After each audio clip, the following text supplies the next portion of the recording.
Welcome back, everyone, to the lost depths of Phandelver. Hope you had a good week. Been okay. By fast. Yeah, it's flying. Time flies.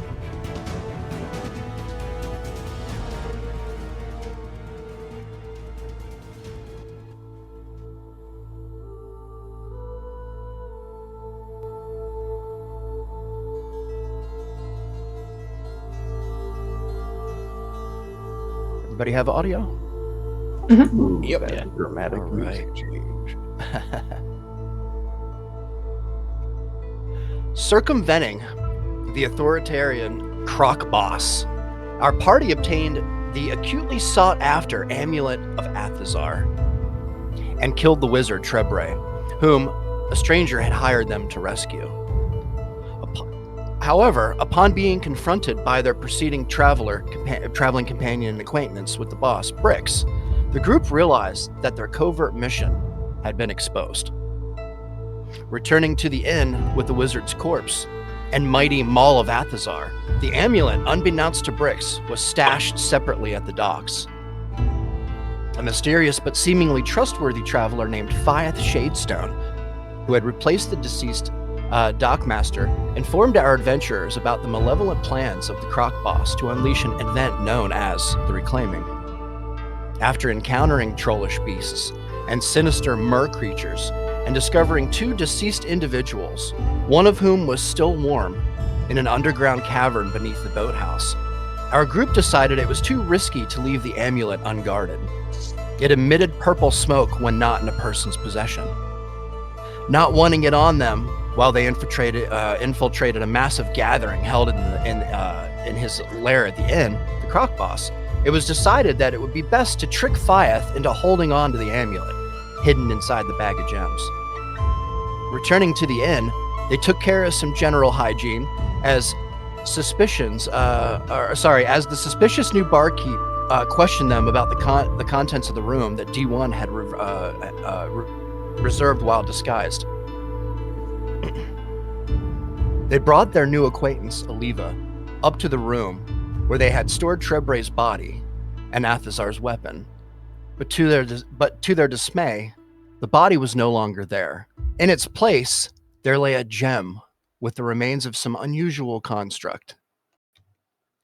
While remedying over the discovery, we're going to talk about these intros. About these big words. I mean, they're unneeded. They're just unneeded. I'm trying to make it look good. I know, but they're not really necessary. Well, they're good. Aliva Sounds attempted to fine. wield the massively oversized weapon, and to all their astonishment, the mighty Maul decreased in size and became proportionate with her. With the risk of the Maul being confiscated by the Croc boss, Aliva left it in the room, vowing to return for it. And that's where we're going to begin this evening, with my intelligent words. You did That was you hurt great. yourself. Yeah. Oh, We man. were- All right. We were ruminating over the No, I know. discovery. You always do a great job, but I always mess up. Pontificating. That's right. Philosophizing. Philosophizing. That's a good one. No, he always rocks them. Philosophizing He always raptor, rocks man. them. All right, everyone. I hope that didn't sound like an insult, man. No, it's all good. All right. You'll be a Sweet. master linguist by the time we're I'm done not that here. literal, man. I'm not that literary, whatever. We'll make a linguist of you yet. Yeah, right? All right, here we go. Better than a master debater. Oh, Better shit. than a master debater. That's right. Master debater. All right. Everyone. So, we are all kind of in a line here, gathered around a very large steel door in front of you, with Brix kind of to your left here, D1. Brix kind of looks at the barkeep and looks back at you all, kind of gives a nice heavy deep breath. Okay. Everybody looks presentable. Everything looks good. I guess there isn't anything left to do. Who's this? I'm sorry. Have we met? Brix kind of looks over to Aliva. I don't recognize her. I'm sorry. I picked up a stray. You know what? We're just gonna. Brix kind of gets in front of you, opens the door. The next thing you know, you are faced with a kind of a dark staircase, a spiral staircase that leads down. A couple of torches kind of lit, maybe 3/4 of the way down. That kind of the light shimmers up through the staircase. You can kind of see a little bit of shadow kind of on the bottom there. As you kind of make your way through the room, why are there crickets? You make your way through the room question. here. Did we grab the construct parts in the gem of Trebre? You grab the gem, I believe. Yeah, maybe D1 will grab the construct parts before he heads down the stairs. Okay. What are you gonna do with them? For now, I think Just carry them as proof. Yeah, for now, I'm just gonna shove them in my bag, Oh. I guess. Okay, so you're gonna. That's okay. You can probably find like something suitable, maybe a sack or something. I would say, and you just kind of want to throw all of the remnants of the remnants into a sack. Take it with you. Is that the idea? Yes. Yeah. All right. That's fine, D1. We can totally retroactively do that. Just say that you did that, last session when you kind of went up there and you all had your moment. Okay. Yeah. This is fine. Is there anything else you have on your persons? And I'm going to ask you one more time just to make sure. You have on your persons all of your gear, all of your weapons. Ronan, you have your Parathis. All of you have your artifacts. You have your bag of holding. Is there anything you want to do before we go downstairs? Do you want to leave anything up here? This feels like a warning. No, I'm just curious. I'm just curious. We have Definitely a threat. that telepathy potion already. Mm-hmm. That's right. Brix kind of looks around the room and he says, chances are there's going to be a lot of people here that I don't know. So just keep an eye on all of your personal belongings. Just be looking over your shoulder is all I'm going to say. Oliva would definitely make sure that locket of hers was tucked beneath her armor.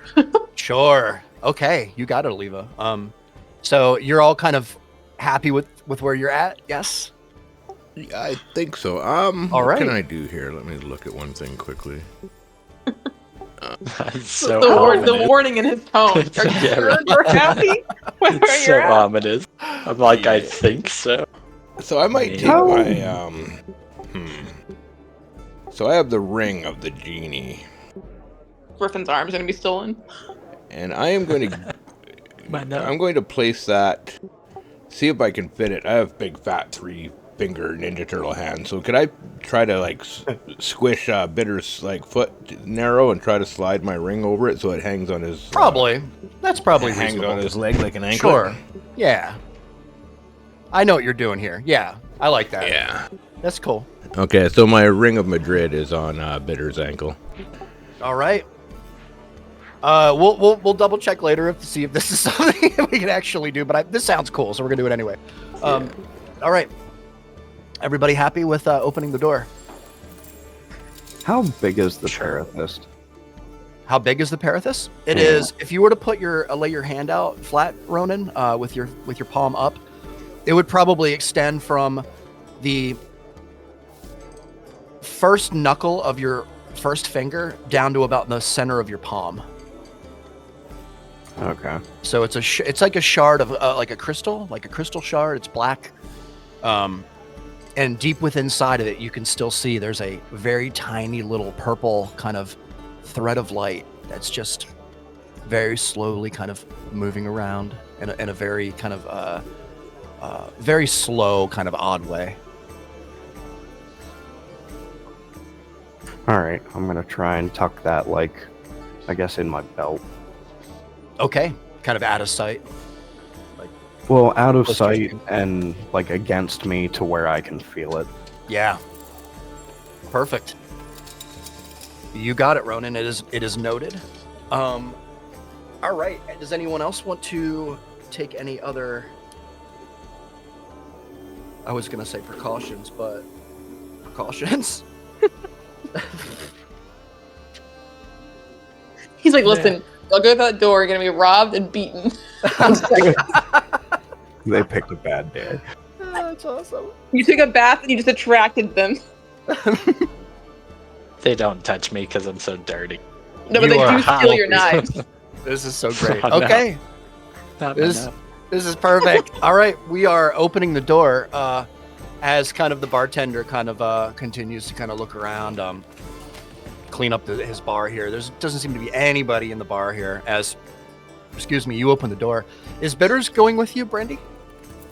You know, I feel like I don't know if I want Bitters in here or not. I need Bitters to come. He's got my ring. You can think. You We can talk can- to each other openly through this whole session. Yeah, As because a- we're mind Yeah. talking, right? So I'm gonna mind talk to Brandy. If we think any of our items are at threat of being confiscated, pass them to me and I'll make them disappear. Do you take any precautions to make sure your rooms are secured? Other than locking the door. Yeah. Yes. Not really. We know the barkeep can go in and out of there at will. The only thing in there is the mall. Should we hide the mall? I prefer that, but that's just me. You know what? Let's go get the mall. I've got a place where I can stash it that I believe it'll be safe. Yeah. Perfect. All right. You what are you doing with them all? So I'm gonna grab the mall. I'm gonna hold it in both my hands, Okay. and I am going to. It's heavy and does not seem to be moving. Doesn't seem to be changing form. It's not changing form or shrinking. It's not shrinking. Yeah. It's very heavy. I'm gonna look at Oliva with like a suspicious side eye. This thing reacted to you is not doing the same for me. Cross my arms and huff and just say, well, that's not my fault. And then I'm just gonna vanish, poof into just gone. Okay. You're putting it where? I am now inside the ring that is around Bitter's ankle All right. You and the and the mall. Yeah. and the mall? Yeah. Oh Wait, what? man. Hold on a second here. Let me think about this. Is this? Do you get one of these trips, or Interior is the point of. Let me look. Actually, let me read this. Yeah, I just you got listed it. Oh. As an action, you manage to move enter the vessel, which the interior of the vessel is 20-foot radius cylinder, 20 feet high. Cushions and yada yada. Yeah, Wait, it's why do I we- Dream of Genie. Yeah. Number of hours Can equal to remain twice your inside. proficiency bonus. If you exit the vessel early with a bonus action, you leave. If you die, the vessel is destroyed. If you exit the vessel, appear in an unoccupied space close to it. Any objects left in the vessel remain there until carried out. Once you enter the vessel, you can't enter again until you finish a long rest. Why do we care about hiding the mace so much? So I can only do this once. per Okay, long nice. rest. I just wanted to read that, make sure I was clear on the Okay, rules. so there's here. no point on me keeping it around Bitter's ankle. I'll put it back around my finger, All right. but with the maul inside of the ring. So you're going in and coming back out. Yeah, and leaving. All right. So leaving you're the maul leaving the inside. ball in the bottle. Okay. D1. Yeah. Wow. What a Griffin, crazy... do you voice that thought? I'm just like, I'm just gonna hold my ring up and just say it's safe. yeah? Wait, what does what? this look like as you just get sucked into That's a what I ring? was going to ask next. Yeah. Yeah. Describe this So- for us. I mean, that's a good question. So the ring was around Bitter's ankle, and he flew by me, and I just sort of, I guess, like puffed into smoke, and the latch of the Okay. ring opened up, and you could see the swirly, almost water-like container inside of the ring. Sure. As the smoke of my being went into the ring, a couple seconds passed, and then the smoke came out, and I reappeared. Yeah, sure. So the Mall of Athazar is safely contained within the vessel here for the time being. And there doesn't seem to be any weird, odd interactions at all, D1, as you kind of make your way back out. you kind of apparate here? Yeah. The ring's secure on your finger. I'm gonna I'm gonna give D1 a skeptical look and say, if you were to die, is it possible to get that out of there still? If I die, it will appear on the floor where I lay. Oh, great. Okay, we're fine then. I mean, I'm not planning on dying, but if I do, you'll have your mall still here. That's great. Great. Nice. I'm That's just perfect. kind of squinting at D1 like, what in the fuck did you just do? Yeah. But I don't say that. I'm just thinking to myself. In hindsight, I'm wondering if that would have worked with the amulet, but I'm not sure. Neat trick. All right. I won't be able to get it till tomorrow, guys, just so you know. Perfect. Perfect. Okay. So, how are we all feeling? Let's do this. Yeah, everybody ready? Yeah, I peachy. think so. All right. So, just so we're clear here, Bitters is staying in the bar. Yeah, I don't need them anymore, I'll say. She's just kind of perched up, maybe like back here on the potions or something like that. Just kind of hanging out, keeping watch, Brandy.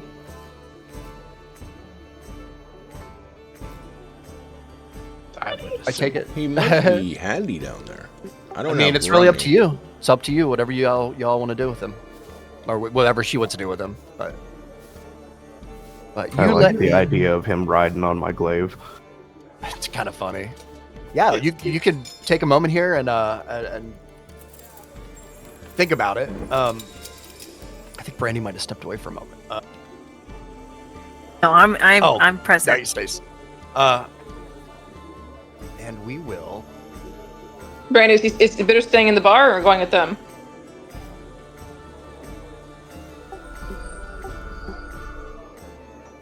Wherever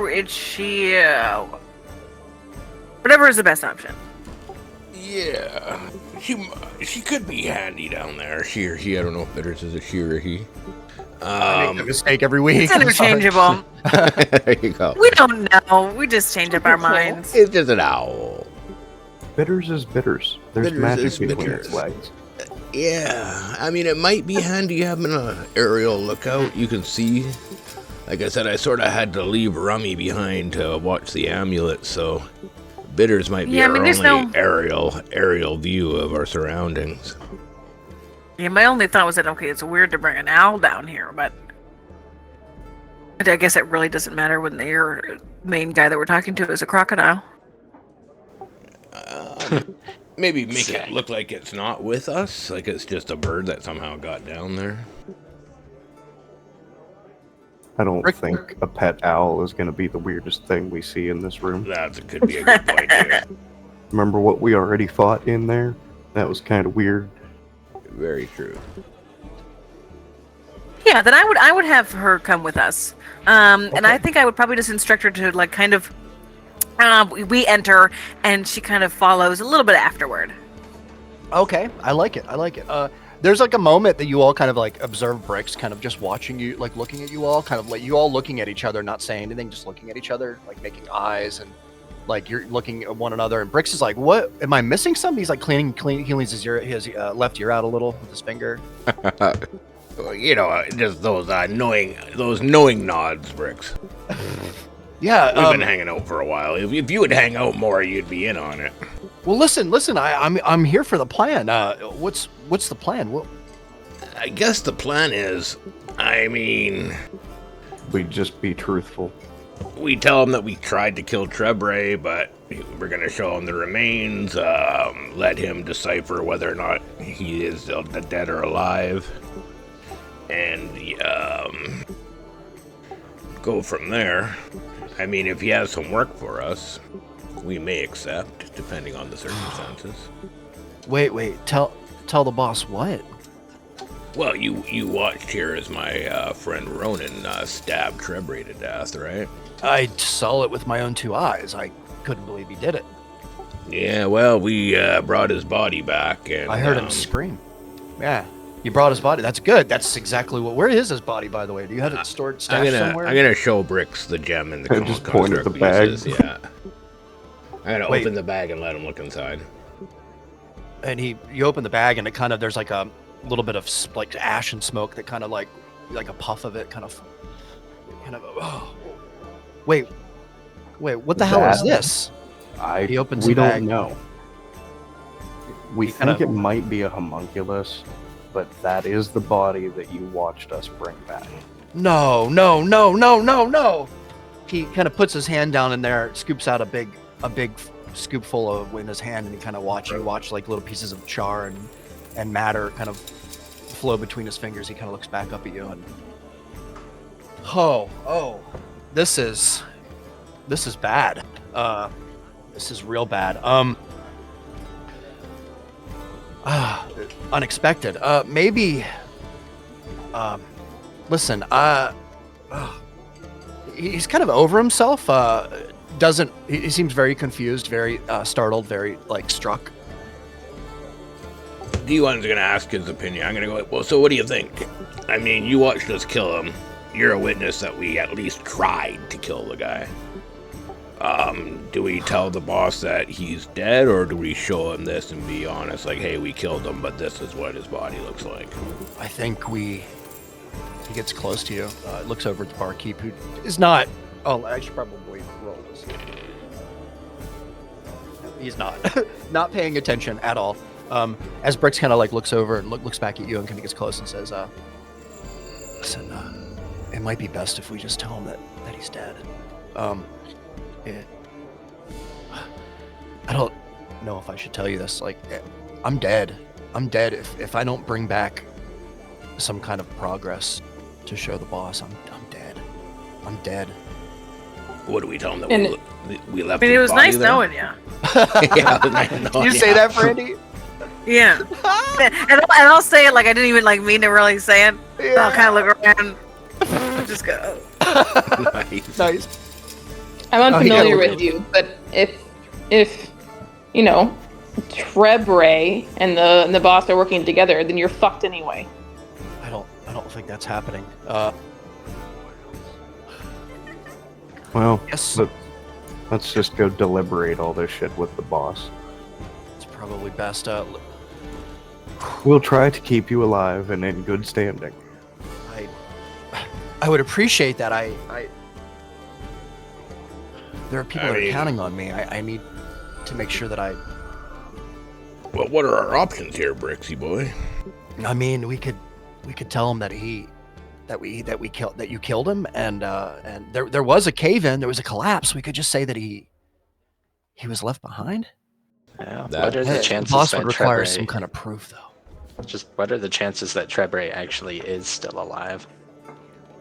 Because this homunculus business is... Well, he is still alive. I mean, if this is what you brought back, D1, then this is not a human. This is not a corpse here. This is a construct of some sort. Yeah, I mean, it's is this all that you found in the room? Just this? I left his literal dead body on the floor. I came back, and this was what was in its place. I should have known. I should have known it wouldn't have been that easy. I mean, if you think it's best that we just say we left his body down there, I can stash this back in the room. I think it's the best plan. I mean, lying to the boss is no good, but I mean, I'm talking about my life here. Oh man, what if he shows back up?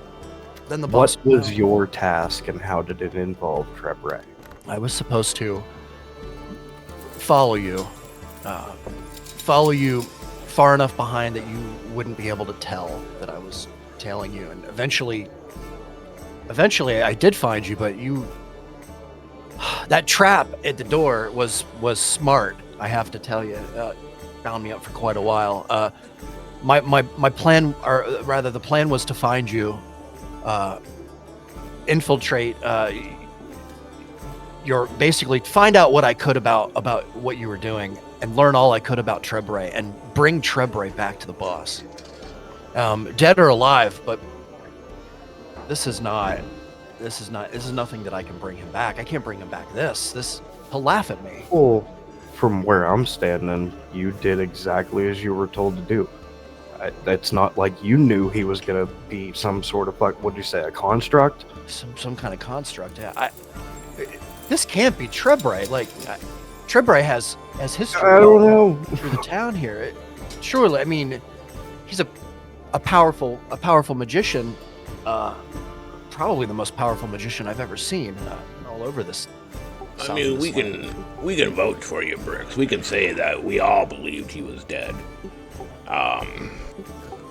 We tried our best to kill him. We thought we did kill him, and maybe we'll just get another mission to hunt him down again. Oh, you did kill him. Is the thing. I watched it. I watched Ronan's glaive penetrate his heart. Okay, well, clearly not. Let's move on. Yeah. I'm gonna sort of turn away from Bricks and then not allowed in our potion inside the mines thing. Yeah. Just go to the rest of the party. So what do you guys think? Do you want to lie to the boss and tell him that we fucking left his body down there, or do you want to be honest with him and show him this construct? Be honest, if we lie, you think we are in the thieves' den, surrounded by most likely a bunch of his allies. If he doesn't want us to leave, I don't think we're gonna leave. So I think honesty is really the only choice we've got. I'm new to this group, so I'll follow your lead. But you should know, after this entire conversation, depending on how it goes, I may or may not be with you. My priority is tracking down her Trebre. Well, let's see what the boss has to say. I mean, we may assist you, we may let you on your way. I'm going to turn to Bricks and say, you know what, Bricks? I honestly think, this is my opinion, we should just show him this gem and these pieces and see what his next play is.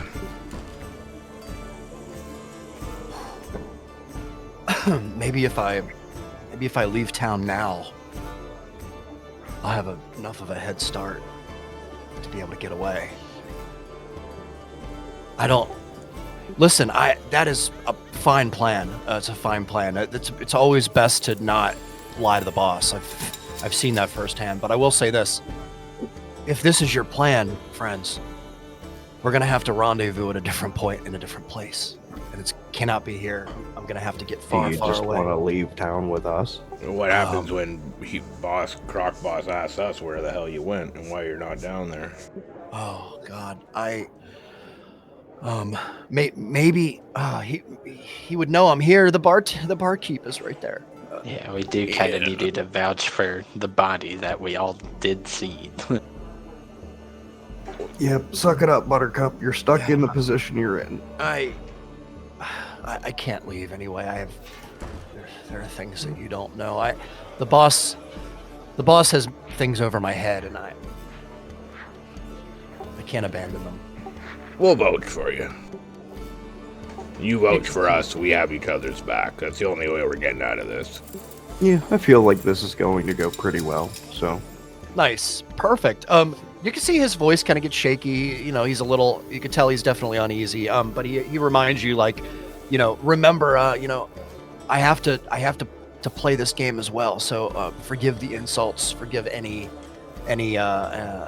crudeness flung your way on my part. I guess there's no delaying the inevitable. We might as well just get this started. Bricks kind of opens the door in front of everybody. Are you all ready to venture? Yeah, we're on our way down. Yep. All right. So as you open the door and you begin to descend the spiral staircases one at a time, single file, the sound of the inn, the little bits of cleaning and such, the mugs, being moved around and such, you begins to kind of move out of your audible range, and begin to hear more of a crowd as you kind of descend the staircase even more. There's a a moment where you see kind of the orange flicker of torchlight kind of enter your field of view, and as you enter kind of the greater room here, as soon as you kind of step through the threshold of the door here, the room opens up in front of you, and you see before you. Peaches. I'm sorry. Peaches. Lots of peaches. Many peaches. Peach schnapps. Ooh, even better. Just every peach that ever were. Hell yeah. Millions of peaches. Peaches for free. Peaches for me. All right.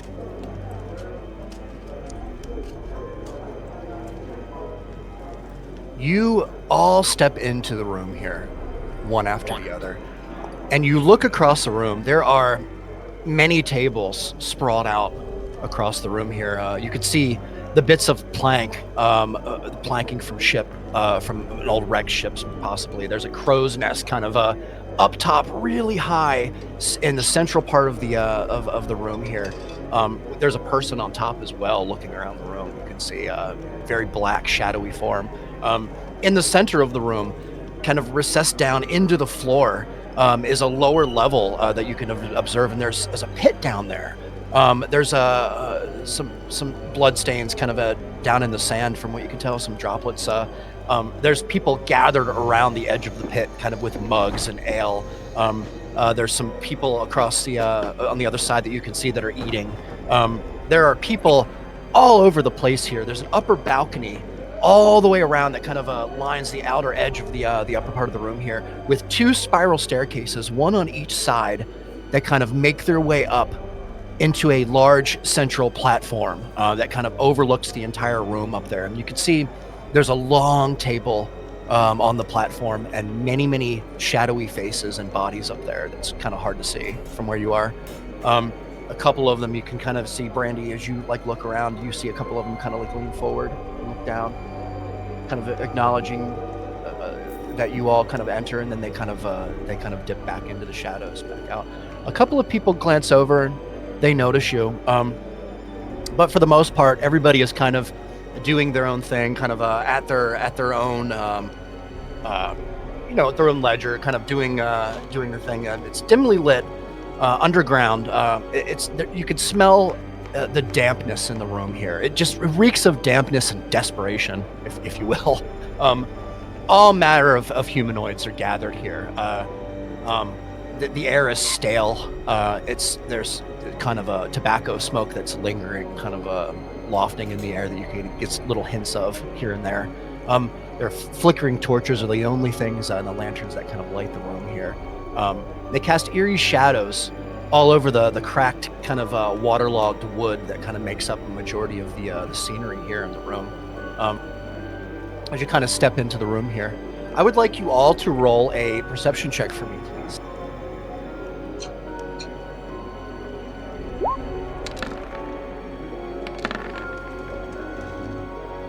Perception. Oh, sorry, I rolled advantage in accident. That's okay.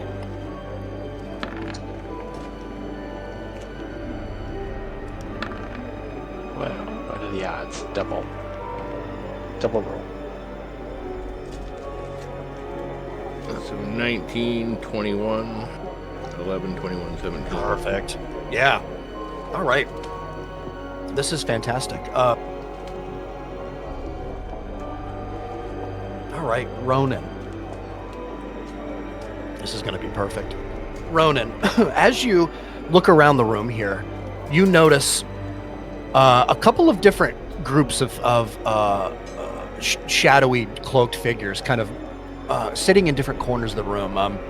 There's kind of a larger group on the left-hand side of where your viewpoint is, and then a little bit, maybe 7 or 8 feet from them, there's another smaller group, and they seem to be discussing things amongst themselves. But you notice that there is a shorter one on the right group, and they keep looking over in your direction.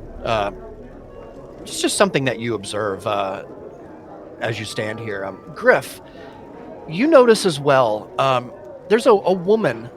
It's kind of hard to say exactly what nationality or race she is from where you're standing, but you're pretty sure that she is looking at you. She's focused on you. Super hot for whatever reason. It's hard to kind of see through the crowd, but there is absolute interest in you, as well as the rest of you. You all notice things. Brandy, this is the one of perhaps the biggest thing. Brandy, Yes. you notice something almost immediately that makes your heart drop. Oh. I don't have far to go. That's right.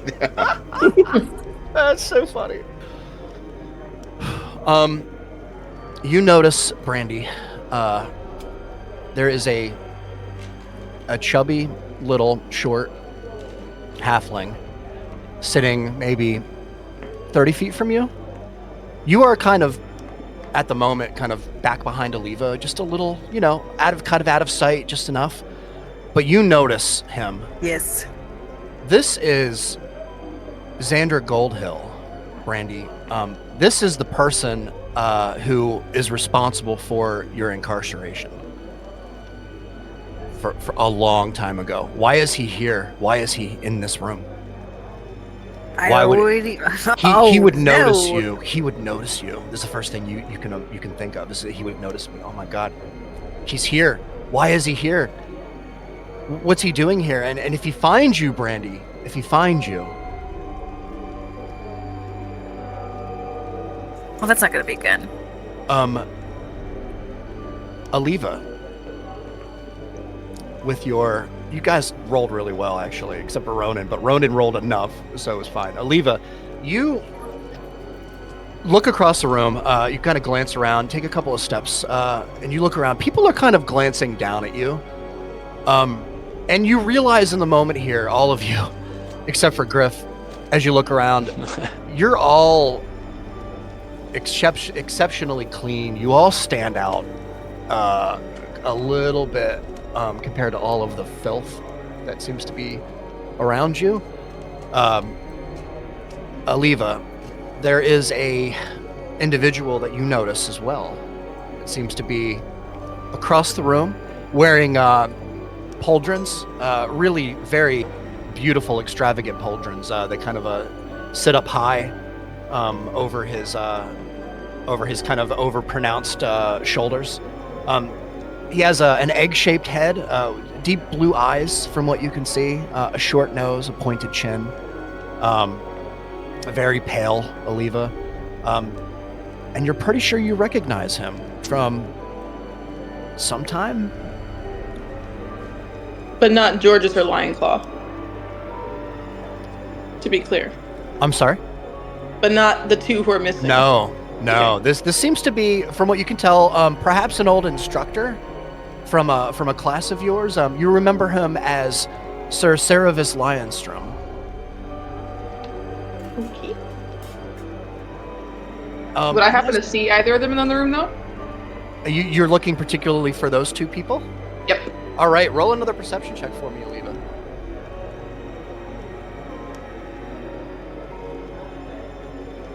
I'll mentally think to the group, Oh, the smaller group that I had noticed. I think it was the guys that I took my parathist off of. A lot of familiar faces down here from the looks of it. Yeah, told you, thieves den. it's pretty snaky down here. Oliva, I see nothing. it's still a 10. It's a natural one, but it's still a 10. Oliva, you look around.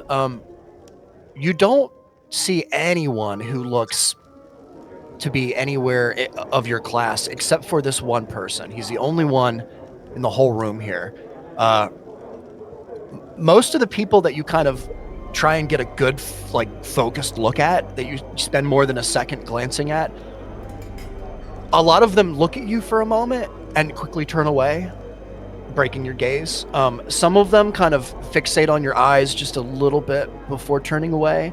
and some of them don't break contact at all with you. Some of them seemed very, very intent on watching you and watching what you do here.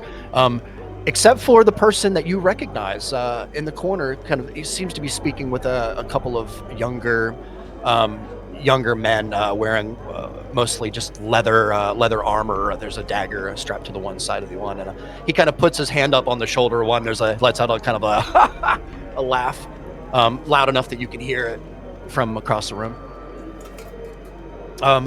D1, I'm sorry, go to the list here. D1, Yeah, okay. Across the room, there is a couple of things, too, that you notice. There's a man at the bar, and he seems to be shouting at another man. You can see it doesn't seem like a friendly conversation by any means, but you're close enough, and you are kind of familiar with from your days being on ships and stuff and kind of the loudness of the sea.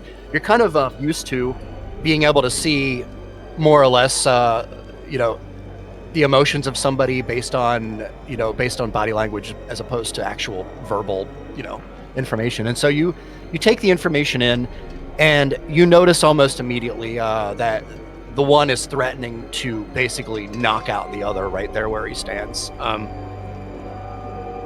As you kind of all get a good glimpse around the room here, I will open up the floor here. Yeah, I'll just say in the inside the mind voice, heads up, guys. There could be some bar brawls going on in this place any moment now. Oh yeah. Well, let's just skirt on up to the boss. The boss doesn't seem... So if you want to get to the platform, Ronan, the platform is kind of pretty close to where you're at. As a matter of fact, I can just do this for you. Give me a second. Oh, I thought Brix was leading us up to the boss. I mean, if this is a general meeting, I imagine it's not so straightforward just walking right up. You don't see the boss yet. The boss doesn't seem to be in the room at the moment. But there is the upper platform where the table is laid out. There's a bunch of people up there. They seem to be eating. There is a kind of two spiral staircases, one on each side of the kind of upper platform, Ronan. The staircase on the left has a couple of people kind of just standing on the staircase, seemingly waiting to go up top, but are kind of halted. They're stopped. Maybe a line of some sort. Since we have this telepathy, should we break up? I don't think that would be a good idea. Separate and look around. Bricks, old buddy, I'm gonna say out loud. What's our plan of action here? Are we just get drinks and mingle? What are we doing? Yeah, I would say try and fit in as best you can. Just be cautious. There's a lot of people in here that I don't recognize. There is a couple of people that I do recognize, however. Oh, look at that. Do you see that large fella over in the corner? Over there in the left-hand corner. No, over there in the other corner. Yeah, over there. You see how big he is? Yeah, don't get into a scuffle with him. He tried to start a fight with me the last time. I saw I've seen some bad things come out of that. I don't think he's all he appears to be. Anyway, there's some people in the room here you want to stay away from. That group over there in the corner, in the other corner over there. Do you see how the red cloaks that they wear? Yeah, don't go anywhere near them. They're known. The big guy and avoid the dudes in the bright red clothes. The dudes, the guys in the cloaks. Yeah, don't go anywhere near those guys. They're bad news all around. They might even be spies. It's hard to say. Well, I'm assuming everybody's a spy in this damn place. Everybody here is shady. Look over there in that corner. Do you see that old lady? She looks all frail and stuff. She's like sipping on her little glass, whatever drink that is. Do you see her? Is her pinky out? Her pinky is out, in fact. Oh shit. She is Lady Corilla. She comes from up north. pretty sure she is unnatural as well.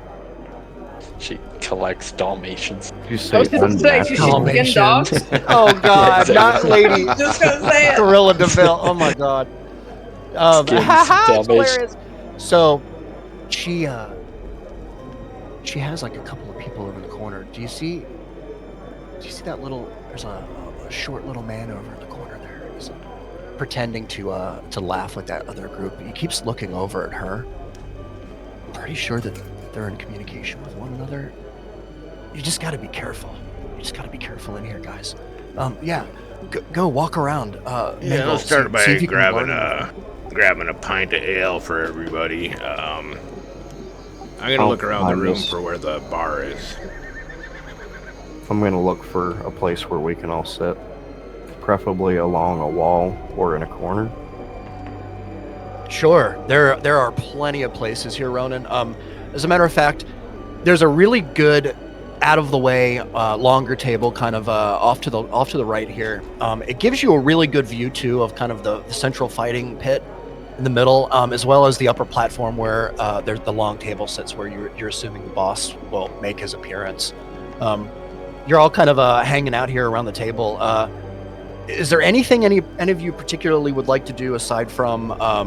Well, you can go up to the bar, grab a drink. That's an obvious thing. Kind of a barmaid comes over. You can see she is dressed in basically rags, but she seems very polite, very nice. She's got something black smudged on the kind of the side of her face, like she was in a hurry and didn't get a chance to wipe her hands or something, to move her hair out of her face or something.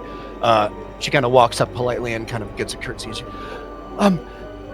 Is there anything I can get for you, strangers? We'll take a pint each. I'm good, actually. Thank you. Oh, of course. Make mine a single shot of whiskey. She kind of goes over to the bar. Kind of, you see her grab a couple of bottles. She pours out a couple of shots there. There's some ale, a big old pale ale. She brings it over to the table and sits it down in the middle of the table, along with a bunch of mugs, and spaces them out in front of all of you. Even if you said you weren't interested, there's a mug in front of you with some big pitcher, full to the top of ale, very bubbly on the top, a lot of foam, very dark. I'm just gonna look at the frosty mug of beer and just stare at my nubs, just stare down and sadly. You know, I think I'm good. Straw. Oh my God! She kind of looks over and kind of gives a Can't be the first handless guy you've seen down here. Of course. She kind of goes over to the corner and just produces a straw. That fucking thing better be curly. In my mind canon, that's curly. Definitely curly, and it's hot pink. Yes, I was gonna say bright pink. Just saying. So she Hell plops yeah. it down into the mug. It's got the Oh, yeah, Hello there- Kitty logo. Little Hello Kitty, My Little Pony on the top. It's fine. Yes. It's one of those twisty straws that goes in loops. It's true. The lid's gone, Jesus Christ. it just kind of flops around in the mug there. Hell yeah, Yeah, this is how I drink my beer like a man. About this Hooray. time. Sorry. I was gonna say real quick. About this time, Griff, you begin to sip your ale here, and there is. You notice something kind of out the corner of your eye, Griff. That woman with the piercing blue eyes. You just watched her kind of watch you as you kind of made your way over to the table here and sat down with your companions, along with you saw her kind of not snicker or laugh when you put your head down and you're sipped out of a straw, because you don't have the use of your hands. She kind of almost gave off the look of sadness for a moment, as you kind of look over at her, and she kind of notices that she has your attention. She kind of gives you a little head nod, like come on over and talk to me. Oh man, I'll be slurping. Are you gonna get up? Yeah. And, I'll be Yeah? slurping through the crazy straw and just like glance over and yeah, she like kind of it gives just you a little head nod. get up and Yeah. walk over and just say like, "Are you from this town?" Like, Oh, so you walk over to her. She's sitting by herself, little round table, kind of next to a big pillar that kind of one of the structures that holds the ceiling up. Kind of sitting here. There's a lantern kind of like attached to the pillar, so it kind of shedding a nice orange light down kind of across her face. So you can see she's an old, gaunt figure, skin like parchment. oh god, I'm Her out. her eye, she's very old. Her eyes, piercing blue, very radiant. They seem to cut through you. She kind of looks at you and gives you a little bit of a smile. Her hair is long and white, and fallen into unkept locks kind of around her face, lined with scars all over her face. Outside of her face, there are scars, little scratches, Griff, kind of all around the outside of her chin, kind of on the bottom. She wears a long, dark cloak. Kind of seems to shimmer a bit. It's like there's some kind of a subtle enchantment perhaps attached to it. Her fingers are gnarled, but they move with grace as she kind of gives you a little wave. You notice that she has a ring on her right hand. It's quite big. There's like a big green kind of circle in the ring. It kind of seems to pulse, kind of dims out and fades out, and then kind of gets bright again and then dims out. She kind of looks at you. She says, I sense a great turmoil within you, warrior. The echoes of your past are loud, yet your future is silent. You have lost the means to fully shape it, yet your story is not complete. There is much for you to forge, much for you to sculpt. I see it here, as clear as a spring brook, yet I witness a fracture before me. What can this be? She That cuts deep. touches your hand and kind of like gives you your arm a little squeeze. She sees the dirt that's kind of encrusted all over you, and she can see like it adds to her kind of sadness on her face. Like you Oh, are of course. this horrible beat down. And she says, please This monster. allow me, as if asking for permission. Do you allow her? Sure, I'll allow her, but I'll just like telepathically think like, this bitch wants my kidneys. Maybe. I wake up in a bathtub full of ice. Oh, God. So you allow her then, Griff? Sure. Yeah. So Reluctantly. yeah. So she kind of squeezes your right arm a bit. You feel Like silver fox. a red hot kind of warmth instantly go from her right finger where her ring is. Oh, and it shoots down into your arm and up through your body. It's not a painful feeling, but you begin to close your eyes, and your thoughts are being driven, almost steered, as you kind of Yeah.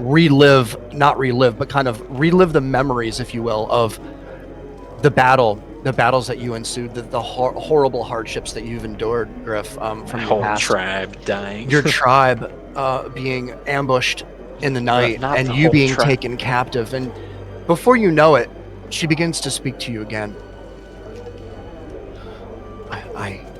I see that the hands that once defended and fought now lost. An example made. Humiliation?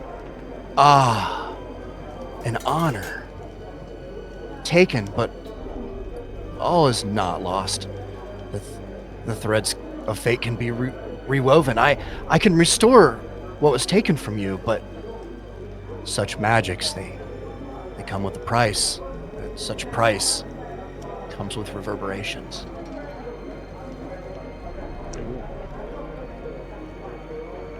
What have you endured that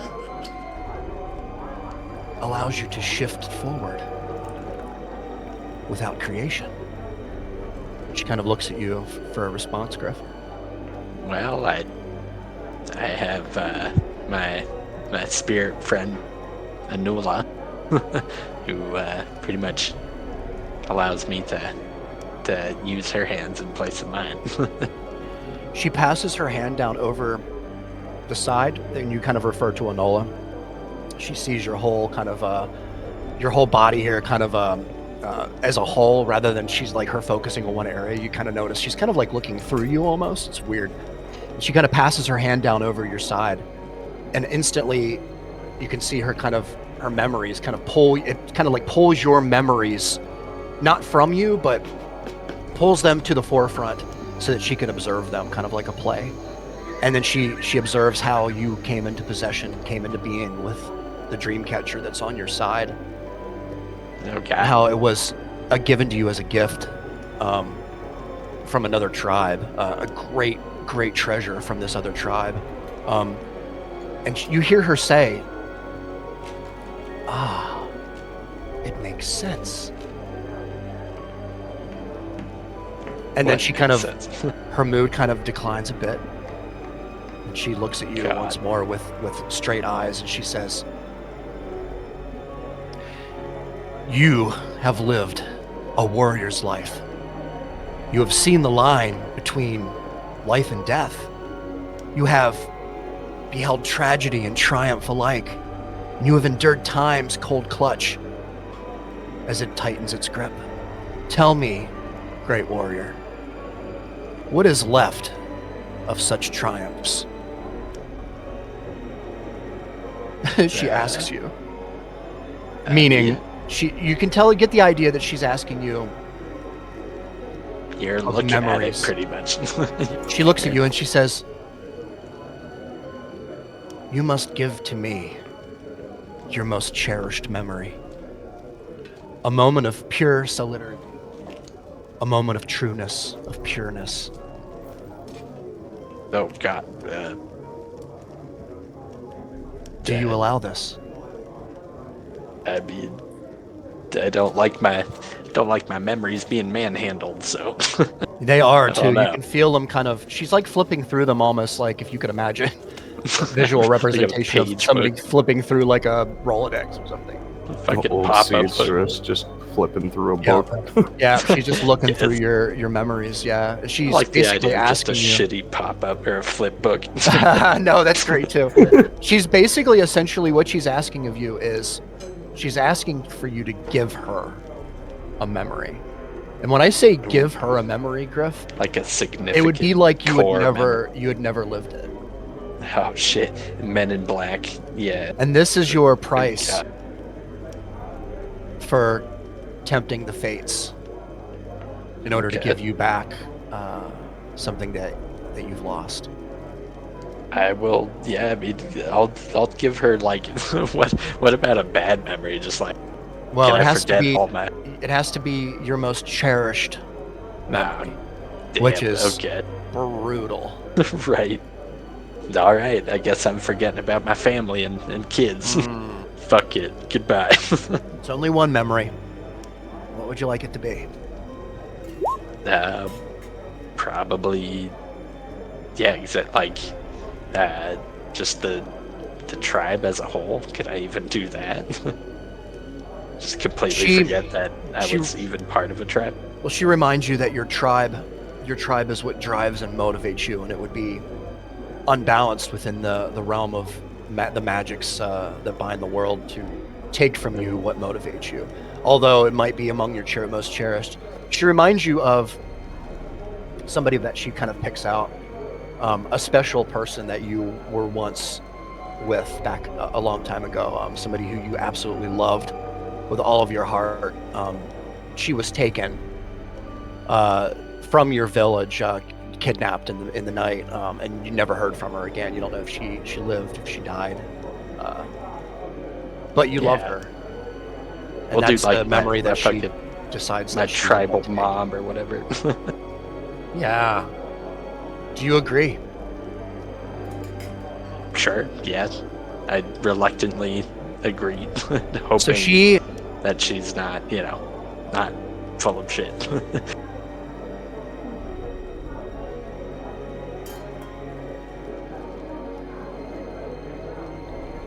So she begins to pull and twist. There are moments where you feel happy, Griff, overwhelmingly happy. There are moments that you feel sadness and pain. There are moments that you feel uplifted, like you are reliving these memories. She kind of scrambles through your mind. And before you know it, you're met with a memory of her. You remember the curves of her face, the deepness of her eyes, the glimmer of her skin, the flow of her hair. It all begins to get harder and harder to remember, Griff. Little by little, it does. Oh God! It's before like the you, emotional dentist. As you look down in your hands, you see kind of her squeezing kind of your right wrist. You begin to feel something, Griff, that you haven't felt in years. As the bone reconstitutes around your wrist, the flesh, the blood begins to flow and pump. You begin to feel the tips of your fingers once again on your left arm, hand, Griff. Your thumb, you begin to move your thumb around. Your hand clenches and straightens back out, and she kind of gives you a kind of a look as if she is twisting the fabric of time itself, and she grabs onto your other nub, if you will. Yes. And she kind of loosens the strap on the vest on the right side, and your leather vest falls to the ground, the one that was containing your apparatus to hold onto your blades. That falls to the ground, and you can see she pinches at the stub, and the stub begins to grow into another arm, another hand. You can see this hand, the sensitivity begins to come back in the fingers. You can feel it surge through the knuckles. You could feel the warmth of the blood as it begins to kind of flow through the different tips. I'll probably just be screaming while this is happening. Are you serious? Even though it doesn't hurt. Yeah, I'll probably just be like, yeah, that's fucking terrifying. That's hilarious. Yeah, exactly. You begin what to the scream. fuck is happening? You begin to scream. Like, I can't do your scream, but you need to scream, and I can't. I mean, it comes out as a loud kind of, and then your scream is muffled slightly as she kind of looks into your eyes, and you feel soothed and calm. I would like here. Let me just that's make sure. one fucking hell of a roller coaster. I'm sorry. 1 second. You make sure I get this right. Be like, is it real? 60 foot concentration up to 1 minute. Oh, this is a whole group. I don't need a whole group. Hold on. So many things I've been waiting to do. I know. Give me one moment here, guys. Thank you for being patient, everybody. Why isn't Calm Spirit showing up in my compendium? Griff disappears into the bathroom for an hour. I'm just like, what, wife and kids? What? He stands there for 15 minutes scratching his ass first. You guys are like, was it hard to forget about your family? I'm like, what family? That's right. Griff, I need you to roll me a wisdom save, please. Oh god, that's interesting. Yeah. Sorry, I can't link the spell. It won't let me. So we won't talk about it. Oh, look at that. Look at that. It's even cockeyed. Yeah, it's on the 2. That's awesome. Okay, I'll take. All right, Griff. You not only, for a moment, you feel the pain, but you also feel the life-giving essence of the magics itself that's shaping your hands as it leaves your kind of your body. You can feel the calmness kind of circulate through you as well. And as you begin to scream, your voice calms a bit. Do you still want to scream? I mean, can. yeah, just You still even want to if it scream doesn't, across the if it doesn't hurt, it's like just shocking to see your hand I know. fucking materialize. It's fucking hilarious. And then you're reminded of the time that you lost them and what it meant to actually lose them. And now in defiance, Griff, you stand. You kind of like stand up straight with your back arched as she kind of releases her hand from you. And the ring itself goes from like a radiant green to like a more dim green as it fades back out. I'll just like, start like moving them and clenching them and like be like, are they real? Like, she looks at you and she says, you now have the means to travel forth in your life and sculpt your future. I'll be sculpting However, a lot more than my future. There will be a time where I will call upon you. And you must heed my call. Call upon me? That was never agreed upon. Did we all see that happen? I assume we did. I would say you're probably all looking over in his direction. Yeah. I'll look over to them and just shout like, the metamorphosis is complete. I'll go to Ronan. Now that he's got hands, she wants him to perform the shocker. Oh my god. Hell yeah. And you could tell Griff, this isn't a request of like from a devious place, Griff. This is a kind of a request from a soft kind of, hey, I did this thing for you and shifted time itself. If I ever see you again and I need help, you're a great warrior. Can I call upon you? Is basically her question. It's not really a demand. It's more of the way she speaks is very odd. It's very no, that's fine. Around the point, if that makes sense. That's I'll look at my hands and just like actually feel that they're real and like look back at her and smile. She gives you a smile. She gives you a smile. She says, "Never should have been taken to begin with." And she looks around the room. I've just got a very dumbfounded look on my face. That was spectacular. You can see I she finally got a hand. Somebody of importance, Ronan, from what you can tell. All of you kind of observe this at the moment here as you kind of sip your booze. D1, as you kind of sit here looking over, this very large gentleman who once a little bit ago was threatening somebody else at the bar looks in your direction. He keeps looking over at you, and then he looks over at Griff, goes, huh, and takes a big swig of his mug. Kind of continues talking with this person that he was just yelling at, and kind of keeps looking back over at you at your table. When he looks at me, I'm gonna like lift my pirate top hot off and like or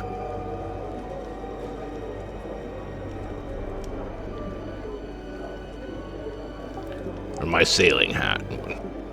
Yeah, you're gonna lift it up, almost like you're giving him like saying like hello. Lift my hat off and nod and then put the hat back on. Yeah. He kind of looks over. Yeah. Coming right in off the streets, I see these days. You can hear him kind of vaguely in the background. Roll a perception check, D1. Perception. Yeah. He's making fun of you because you're clean. That's right. Yeah, you clean. Griff, as he does this, Griff, you continue to kind of look at your hands, look them over really well, like in front of your face. You're kind of like flipping them over and making sure everything's right. Your fingers, your nails. Dude. Yeah, how about I was gonna like walk back to the bar, sit down, look at the frosty beer that I couldn't pick up before. Yes. With like a shit-eating grin on my face or whatever.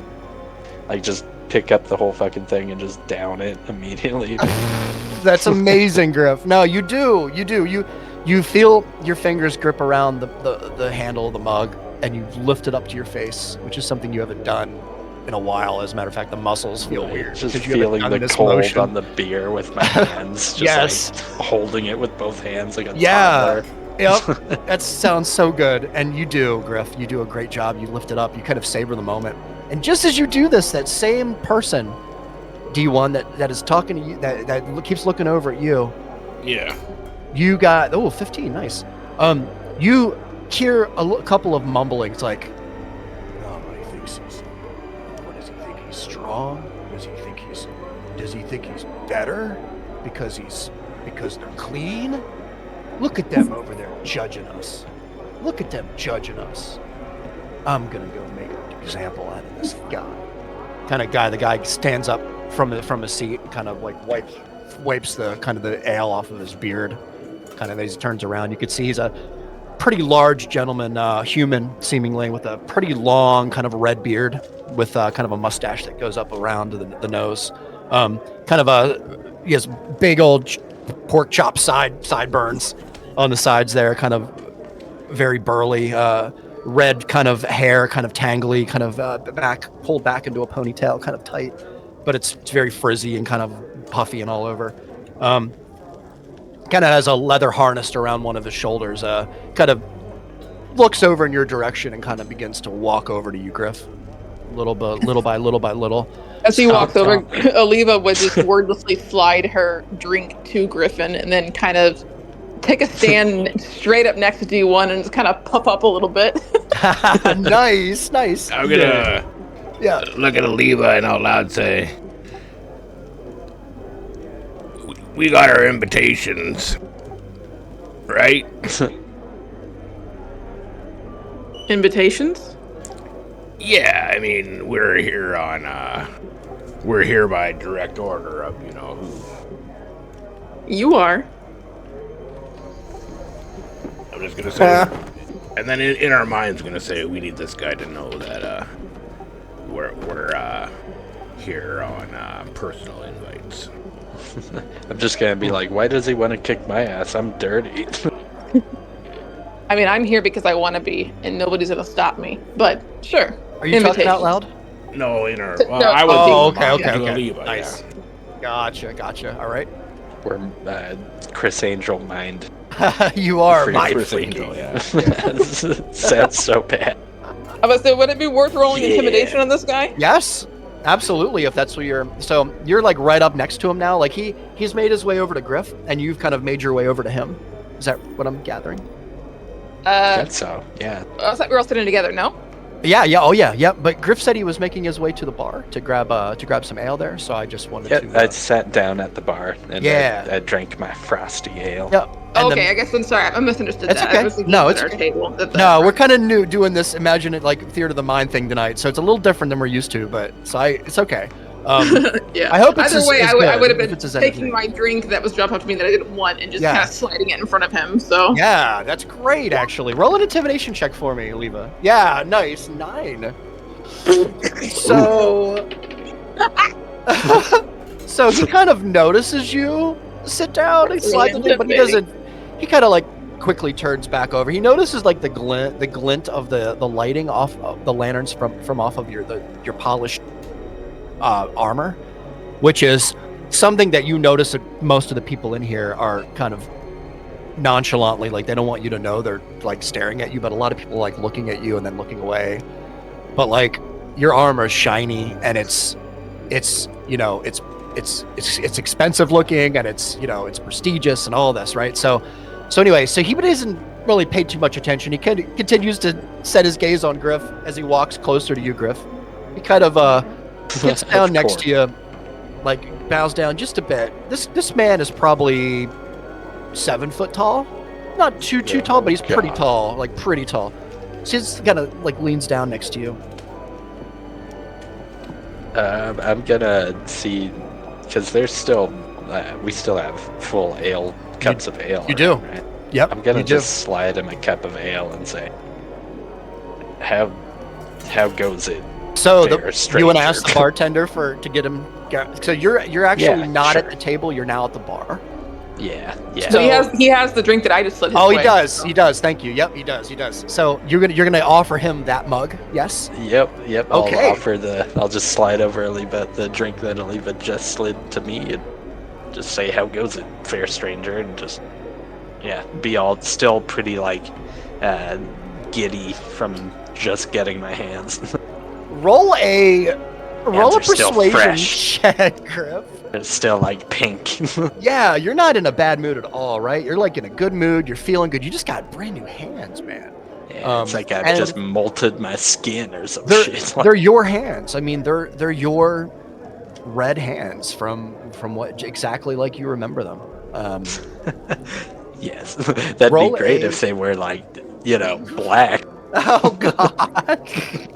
I get some black guy contemplated doing hands. something funny like, "Whoops, we gave him the wrong hands" or whatever. But That's fucking great. Futurama Why do they have robot double cheetah? hands. Like, Yes, oh God, exactly. somebody The somewhere clamps. has no hands and just have nubs now. Like, oh God. I go from the nubs to the clamps. All right. Persuasion, please. Yes. Oh Yes, wow, 4. I'm super. He kind of like takes his hand and pushes the mug kind of away, like forcefully away, and it kind of tips a bit. Not all the way, but just tips a bit, and some spills out onto the bar. My jokes didn't land. He says to you, "What, do you think you're special or something? You and your group? You think you're stand up? Stand up. Let's do something." I think I'm special. I know I'm special. Is that what you say to him? Sure. Yeah. That'll be my response. Kick him in the dick. So he kind of stands up next to you. Still and gives you a unsure smirk. that he's even mad to begin with. He kind of gives you a smirk. You look pretty tough. He says, what do you think? You and me down in the pit. I'm going to show everybody here what you're made of. I really just came here for business. I'm not here to cause trouble, friend. Nice. Roll a persuasion Enjoy check once more. Your beer and fuck off. Persuasion? Yes. Again? Persuasion. I'm sorry, I feel like I'm bullying you. I'm not trying to. No. Not at all, dude. It's the nature of the fucking It is. salty spittoon. I mean, Oh, okay. 13. 13. That's better. Yeah, it is. It's better take than it. what I rolled. Lucky As you number. he kind of continues, you can tell that he's edgy. He's been drinking a lot. He's probably one of those guys who just wants to fight when he's drinking. Right. I'll And you're just, getting play that it vibe off from and him, but laugh you it know, off as a joke. yeah, like you've dealt with some people like this here and there, but you can get the sense that this guy isn't really backing down too much. With your 13 persuasion, he seems to still be kind of edging you on, and in your mind, like, it's obvious to your party that you are feeling kind of a little uneasy, especially since you just got this great thing back. The last thing you want to do is deal with this. So Right. D1 and I'll everyone, just, you can all get that. Yeah. sense. I'll D1's say gonna that approach the bar telepathically. as well to order another pint. Sure. Yeah. And You as walk I over right do, beside him. I'm gonna Yeah. put my hand on his shoulder Oh. and say, Okay. How's it going, matey? He looks over at you Mate. with back at you with a glance. That's basically, I'm gonna break your hand. Like in about 2 seconds is what you get the impression of. D1. I'll take my hand off his shoulder Okay. and say, What you drinking, friend? Whatever I want. He says to you as he kind of gives a little burp. What do you want? And the bartender kind of comes over and sees the situation as a little tense and awkward, and kind of comes over and she says, Earl, and she slams down a mug in front of him and slides it to him. Are you going to cause me problems again today? Sit down. And he sits down in his seat, kind of looks around at both of you, kind of with a little bit of a sulking kind of look, but still aggressive and manly. And manly. I'm gonna sort of just very quietly sort of say, you don't want problems with our whole table.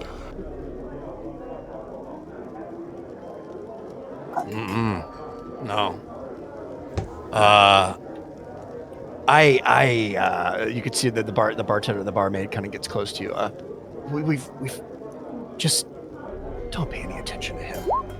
Just listen. I'll bring you guys some ale. Just leave him alone. Go back over to your table over here. As she kind of like edges you both to kind of get up and move over to the table. You also see at this other corner, coming down the steps, Aliva.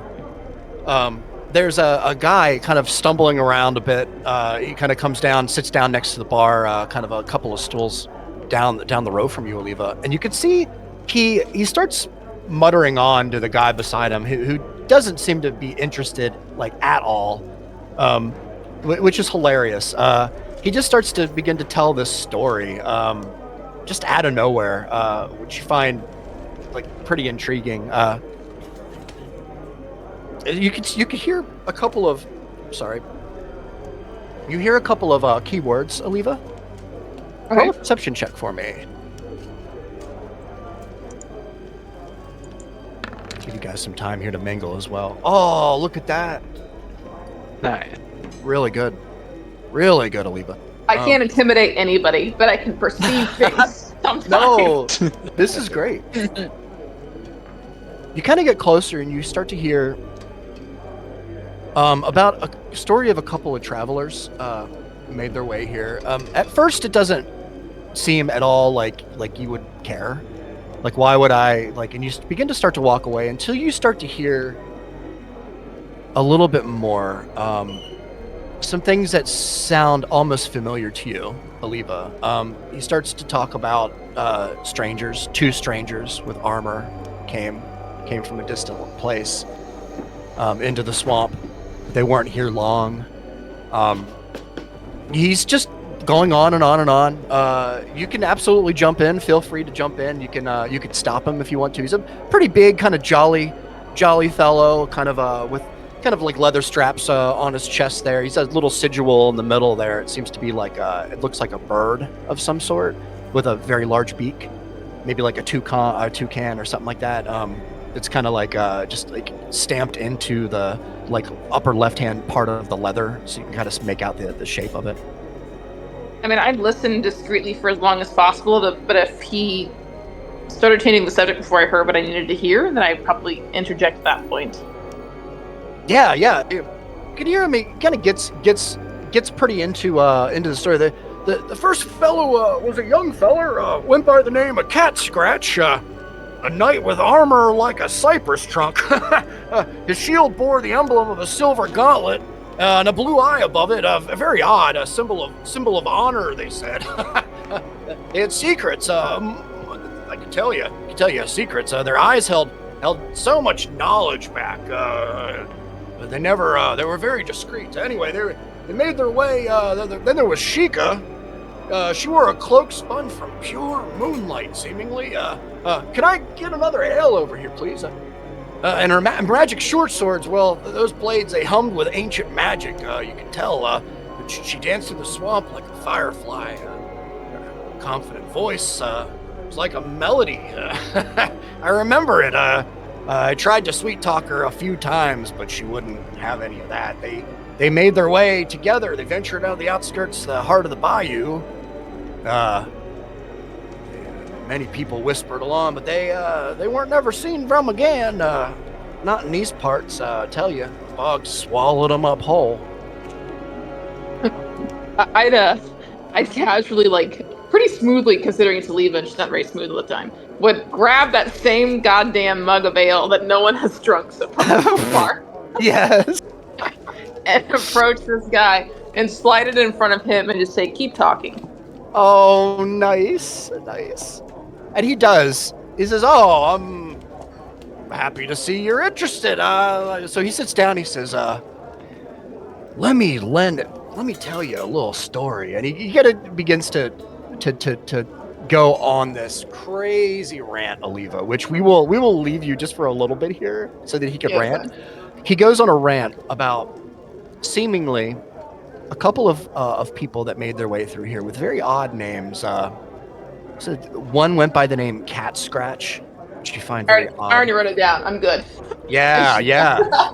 Yeah, so Cat Scratch and Chica is what you gathered. And Princess Zelda in disguise. yeah, it's very odd, right? Like, and you can tell, like, as he kind of begins to kind of go deeper into the story here, he says, here's where it takes a twist. On one moonless night, the adventurers, they vanished. No trace, no sign. The tavern buzzed with rumors, gator attacks, voodoo curses, the bagman. Perhaps they angered the Whispering Cypress itself. And me? I saw them. I glimpsed their fate through the bottom of an ale mug. One night, when I was sitting here, moon to the sky, mug to the sky, Cat Scratch's armor sank like a stone, and Chica's blades glowed like dying stars. The bayou claimed them, swallowed them whole. Were they attacked? I don't presume they were attacked. What do you mean it swallowed them whole? They just vanished? They just vanished. They just vanished, like so many do in these lands. So they went into the water itself, or just the boglands? It's hard to say. The outskirts of the bog hold many, many mysteries, secrets, sinkholes, and ruins that lead to places that you wouldn't want to send your worst enemy to, I would imagine. Did they say where they were going? Or why? It didn't say much, except for that they were on some kind of a mission to find some relic. Did they say more about the relic? Like you can tell she's Yeah, no, this is impatient. great. This is great, Oliva. Roll a persuasion check for me. Let's see. Just imagining how impatient she's sounding Do it and with trying not to be. advantage. Yeah, no. Oh, it's hold on. okay. Yep, I didn't do it's it. okay. Advantage, you said? Yeah, because you've got his ear. He's drinking. He's happy. This is the wrong music for this, and I'm sorry. Just a question: are we, for using guidance, or is it going to be a problem for us to be waving our hands around and doing thematic? No, I'm not gonna Okay. do all that to you guys. No. Gotcha. I'm also close definitely- enough to touch him at this point too. So. Yeah, that's true. You are. But it Yeah, has to be a absolutely. willing person, doesn't it? It does, I believe, but Yeah. you can do other things, so you are within reach. So he talks, he's going around in circles, Oliva, for the most part, but he seems to be answering most of your questions to the best of his ability from what you can tell. At least he's doing a good job faking it if he's not. But what you can tell is he's pretty drunk. He's been putting them back now probably for a couple hours from what you can tell. He says, but he looks at you and he says, "What's your name then? You got some shiny armor. It reminds me of theirs. As a matter of fact, one of the reasons I started telling the story to begin with. It's very similar." He just looks over at your cloak, kind of like at where it meets your pauldrons, your shoulders. Kind of you can see the intricate designs that are carved into the top of them. Very, very beautiful armor that you have. Yeah, she just kind of flatly looks at him, ignores the question, points to Lion's drum and says, "Do you recognize that man?" I do not actually. It's one of those fellers from up north, I think, from far up north. They somewhere up there. I've never seen them before. Great. Ha. She pats him on the back and just starts to walk away. Yeah, roll a persuasion check one more time for me, a regular one, just to see what happens. See if there's any more you can squeeze out of him here. I might be able to. Oh, that was so close to being a 20. Did you see that? An 18. I would imagine that maybe that fella's here looking for them. Man, you all seem kind of similar. Enough with all that. He says, so raise your mugs, my friends. He looks around to you and the bar and kind of over at the other tables. Is to Cat Scratch and Chica. He says, may their souls find peace or vengeance, whichever the bayou deems fit. And remember, when the swamp calls, you best listen, for it's hungry. And it don't forget. Oh God. What's that gumbo made out of? I Hey, know. Can I roll a perception to see who would pay attention to this word? Yes, you can. Good thinking, Aliva. Oh, of course. Lord. Of course. Every time I care. Natty ones come at the perfect time, don't they? Shit. Oh, that sucks. Every time. But you kind of Snake eye. look around just as he kind of says this, but you notice most people around your immediate area here are kind of nose deep in their mugs. It's really hard to hear chatter as well, like eavesdropping, if anybody is making any comments about it, but everybody's kind of seems to be playing him off as if he's just a drunk loser. Yeah. Every time I really want to roll to go high, I get these natural ones, and every time I'm like, whatever. It's like 24, 25. It's okay. But I can say this, from what you've gathered, Aliva, there's something to the story. You're not quite sure what, but there's something to it. There's some validity there, from what you're gathering. Okay. As he kind of continues to kind of slop around, Aliva, any more information that you want to try and seek from him? I don't think so. At this point, honestly, even though logically I should, I'd be too annoyed to continue on. It is okay. I'll continue to stand by him in case he mutters anything else useful, but at this point, I'm literally just staring down Lionstrom. Yeah, no, perfect. Yeah, and you can see him. He's kind of sitting there, kind of around a circular table there. He has a full mug of ale in front of him there. That's one thing that you do notice pretty quickly. He hasn't touched yet. He hasn't touched. Yeah, it doesn't seem to be, if there were dust accumulating, it would probably be around the mug because he just hasn't. Yeah, he hasn't touched it. But he's pretty far away from. Pretty far, probably like 30 or 40 feet from you. But it's definitely him, and you can tell when he moves his head slightly, you can see that he still has the same long black haired ponytail, kind of long about halfway down his back, very, very tight to his head, very neatly kept. There's a long flowing light brown cloak with a silver leaf clasped together on the front. You recognize all of this 100%. The same silver leaf that Cat Scratch had, or no? I'm sorry? The same silver leaf that Cat Scratch had, or no? No. Okay. Different, yeah. But elegant and someone of stature, from what you remember him. As we stand here, there's a lot of eavesdropping going on too. Brandy, what are you doing in the moment? I would say I would probably go to the bar and order a drink and kind of just observe as much as I can who all is here. Sure. Let me give you another one. Give you a couple of different pictures here to look at. Is this okay, by the way? Is this cool? Is this okay? Like, we have a map. Yeah. But I figured we would do this this for a works while first. Okay, nice. This is good. Nice, perfect. All right. Okay, you all kind of continue kind of wandering around a bit. Some of you kind of, I guess, maintain your presence at the table here. It's really up to you, whatever you choose to do. You, walk around and mingle. Brandy, you roll a perception check for me, Brandy. It's really dark in here, and you're pretty sure. Oh, look at that, 26. My God. I want to know what's going on. This is awesome, actually. I'm really glad you got that. Brandy, you kind of can't help it. You see Xander Goldhill over kind of in the corner of the room. You know that if he sees you, there's trouble, Brandy. Sure. Immediately there's trouble. You know that there's a 60,000 gold reward for your capture.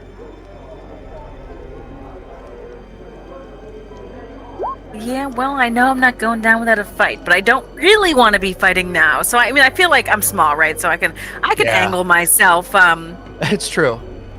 gently out of the way. Maybe like tuck in behind someone near the bar and make sure Yeah. that I can't be quite as visual, but I can still see what's going on. Sure. So you see him talking, like really, like he's very, very engaged in conversation with this person, and he doesn't seem to be even facing your direction.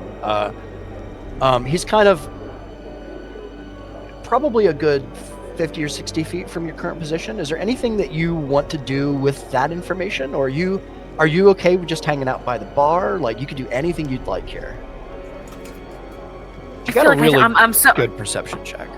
Yeah, I'm afraid to cause trouble, but I also feel like I need to have more information. So Yeah. I think I would, I would grab my drink from the bar and then hop off the stool. Sure. And kind of keeping an eye on where he is, but peruse and see if there's any other notable faces or anything kind of sketchy going on.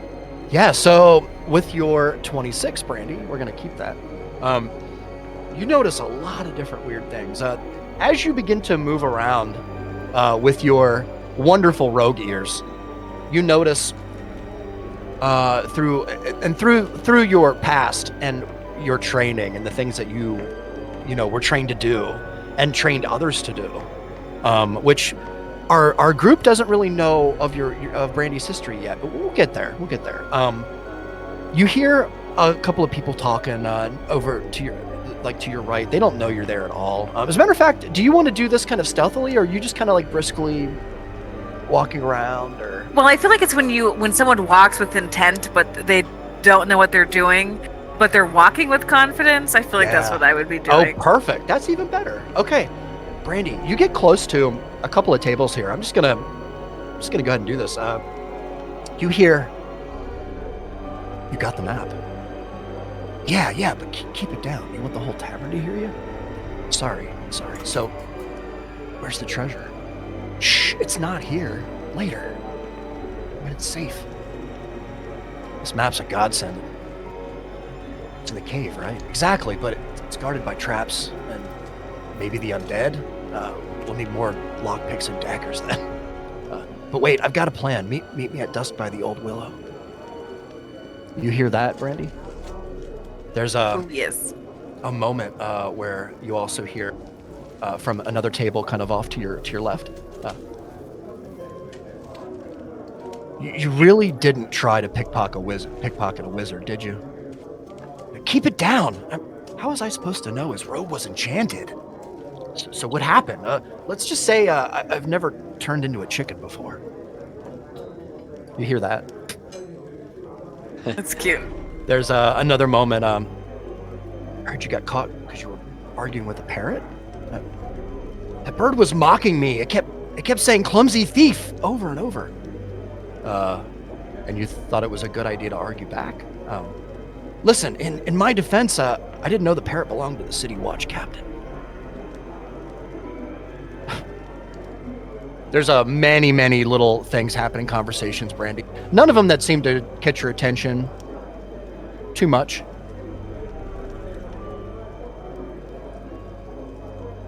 Okay, all right. And there's primarily just people down here. I mean, there's no treasure chest. There's nothing really of value. It's just the human, No, there's not. Anything valuable in here is on somebody's hip. It's true, Brandy. And with your perception check, we'll go ahead and let that carry over. You rolled really high. Along with kind of the eavesdropping that you kind of gather as you kind of walk along with purpose, you also notice, as well as people have tried to hide a lot of their belongings, Brandy, many people are not thinking with the perspective of your height. And sure. So as you look around here at your eye level, Brandy, you notice things hidden underneath belts. There are people with things kind of like bulges out on the bottoms of their legs, possibly like holding daggers or hidden weapons. There's one lady actually kind of makes you laugh a little bit, kind of over to your left as you kind of glance by. She's sitting by herself She's watching across the room at a couple of guys that are throwing daggers at a dartboard or something. They're playing a game or whatever. You could see she has strapped to her leg, kind of the bottom leg, and where she has like wearing this long gown and with a slit in the side. You can see kind of it's up a little further than she probably intends, and there's a strap there, and there are probably 7 or 8 throwing daggers strapped to this little belt that she wears around her leg. Oh, cute. There are all kinds of things within reach here, Brandy. A couple within reach currently. There's a coin sack on a person kind of leaning up against a pillar in front of you. As you look around, it doesn't seem to be anyone really around you where you are at the moment. You're kind of in a perfect place. There's another person leaned up against a wall on the other side of the pillar, and they seem to have a little satchel hung down as well. Its latch is opened. It's not toggled. Like it's just it's just flapped over. Yes. And there seems to be some square-looking pieces that are bulging out of the side of the leather that you can tell like it seems to be holding on to something like, thick and what's the word? Solid. So it's not malleable at all. Yeah. Yeah, I mean, I would be curious about that pouch. See if I can't relieve it of its contents into my hands. Oh, perfect. Hell yeah. Which one? I love this. The bulging one with the firm. Good choice. So many jokes. If you're gonna grab something. All right. Holding myself back. I love this. All right, so you were going to attempt to take the whatever item is inside of that satchel. Yeah, I'm gonna rob this man. Perfect. All right, Brandy. With your current perception check of 26, we're gonna let that stand. Look around the room here, and you can see the room is pretty full, but in this particular area, it's pretty dark back here. You're kind of right up next to a pillar. All you need to do is slip your left arm around the side, flip up the top of the satchel, and kind of reach in and just pull it out. It's just that easy. Anybody notices, right? So, Brandy, I would like you to please roll a sleight of hand check. Oh yeah.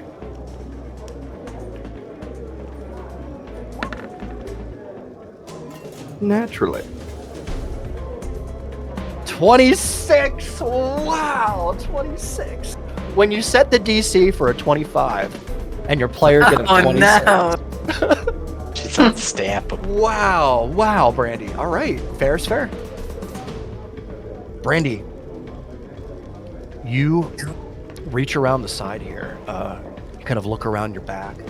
Your party kind of a good 30 or 40 feet away from you currently, but they're on the other side of the pillar here. The pillar's pretty large, and you just reach your left hand ever so slightly around the corner. You plant your foot in a spot so that you could very easily get away if you needed to. And you slowly open the satchel lid, or the flap. Put your fingers inside, Brandy. There's something solid in there. It's cold. It's quite big. You kind of reach your fingers down, and it seems as though there's some kind of like a statue or something. You lift it. It catches for a moment, Brandy, but then you gotta give it a little tug, and it gives way. You slowly lift it out of the top of the satchel and down and around the corner, and you kind of slip it down. Brandy, in your hand is a little figurine. It looks like a god or a goddess. This thing is made out of pure gold, from what you can tell. It is pretty heavy, as a matter of fact, and you're actually quite shocked that this person probably didn't feel the weight difference when you lifted the satchel, when this added the satchel. Oh yeah. It's pretty hefty. But you have in your possession, Brandy, a 6-inch gold figurine or statue, whatever you want to put it. The guy won an Oscar. This is probably worth. Yeah, this is probably worth many hundreds of gold, from what you can tell, Brandy. Okay, good. All right, Brandy. Is there anything else you've got? you've got like people all around you. There's a woman that's across maybe 20 feet from where you're currently like kneeling down. And she's sitting behind a table as well, but she's wearing all kinds of jewels. She's got like three necklaces. There's like one big pearl necklace, and there's like a couple of like silver necklaces with pendants on them. There's also a big clasp that she wears, kind of like in the middle of her cloak, kind of pinching it together. It looks like a very large lion's head. The top and the bottom kind of is where the clasp is. It connects together to kind of make it look like it has it in its mouth. Basically, is the idea. She has rings on. She's got like there's an ankle bracelet that you can see. So she's very fancy. She's I'll loaded. Yeah. I'll tell you the kind of girl that I'm looking for. Yeah. I'm looking for a serving girl. Oh, okay. Is there someone working the tables? I feel like in this establishment there's going to be maybe even a young cute thing working the tables. They're all over the place, Brandy. What in particular is there a particular? Because there's a bunch of different workers, right? And most of them are females. A lot of them are really young. They're probably like barely adults, I would say. But there are a couple that you notice that are a little younger, a little bit more shifty, a little bit more skitsy, if you will. See, I want one of the more popular girls that maybe they have some time in with some of the regulars that come in here. Maybe she could share some information with me. Sure. All right. Brandy, roll another perception check for me.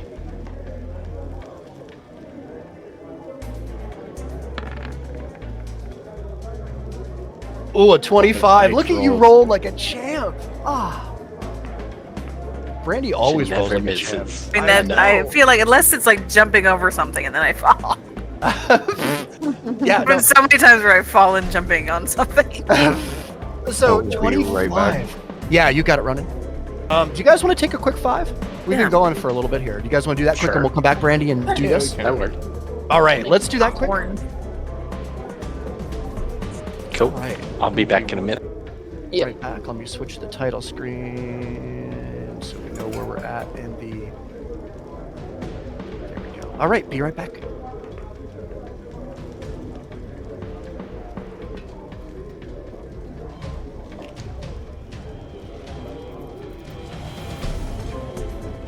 I'll be right back.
I just punched myself in the face with my headphones. Fuck, dude. Hooray!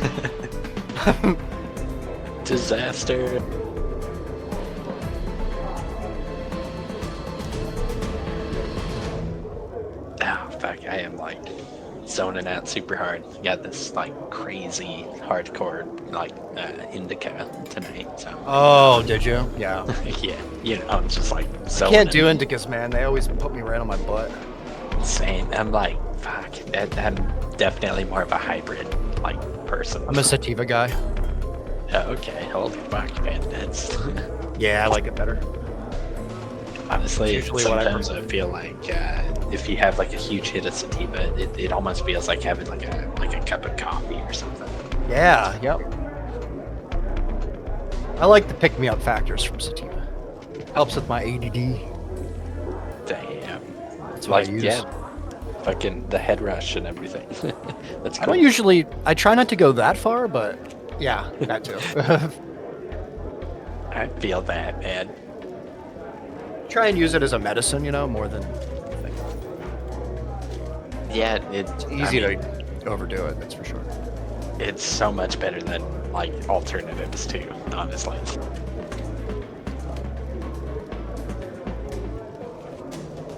Yeah, it's more natural. It'll be short-lived for me, though. I won't be using that particular form of medication for much longer. Oh damn. Yeah, I'm getting I mean, out of the good whole for thing. you, man. Yeah. Fuck yeah. Yeah, it ran its course. I'm good with everything, but Dude, that's sweet. Yeah, it's so much better, like, honestly, to just do fucking nothing. Like, it's true. Yeah, I'd rather just be sober, to be fair, but Yeah. It's like, it's so much nicer when shit like even hits you harder and you're like, oh damn, like, yeah. Yeah. It's true. All right, is everybody back? I am. Nice. It's a little early, sorry. Figured I would, Yeah, I hope this is okay. Like, we're doing it a little differently tonight, and I hope that that's all right. If you guys at all at any point want me to put the map back up, I can. I don't know if that changes anything for you or whatever. No, I like it. Let me know. Yeah, Figured I'm it's- cool with this. Yeah, I figured this way, the room, I don't want to give the room kind of limits. And if I give you a map, then I'm giving you like limits visually and stuff, and I don't want to do that. Even though we're all used to it. Yeah, I think most of it is kind of like in our mind's eye at this Yes, point. exactly. Theater of the mind, man. And normally in D&D, what you're supposed to do is you're supposed to theater of the mind everything except when you're doing combat. When you're doing combat, you need the maps, right? Because it tells you your spacing and all that. And Yeah, that's I mean, kind that of makes sense. yeah. Like I'd like to start shooting for more of that, but I also understand that we're lacking the group dynamic of being able to see each other around the table and that kind of thing, and there are visual cues and such that we don't have. So there is that to consider. So I'm trying to, That makes sense. I mean, lay it out. it is nice to have that like as a reference point, Yeah. because there's like a lot of math sometimes that just does go into movement and combat. And Oh shit, yeah, so. for combat you definitely need a map, yeah. And we will have it. Come back. 100%. And maybe even for other What up? things. Welcome back. I just don't want to take away from your immersion at all, if because I've gotten you all so used to having like a visual in front of you that. No, this works. Hopefully dude. it's this working. more than works. Yeah, this Nice. Yeah, it's good. more than. Awesome. Again, like I said, I don't want to limit. I don't want to limit your imagination. I want you to be able to think about the description and be like, all right, this is what I see, and then have that be it. It's kind of the fun of D&D. Yeah, whatever you're showing me is the template. It's all theater of mind for me. Yeah, there you go. That's perfect. That's the way it should be. exactly. Awesome. Okay, Sato, you back? He stepped away for a moment. He's making some tea.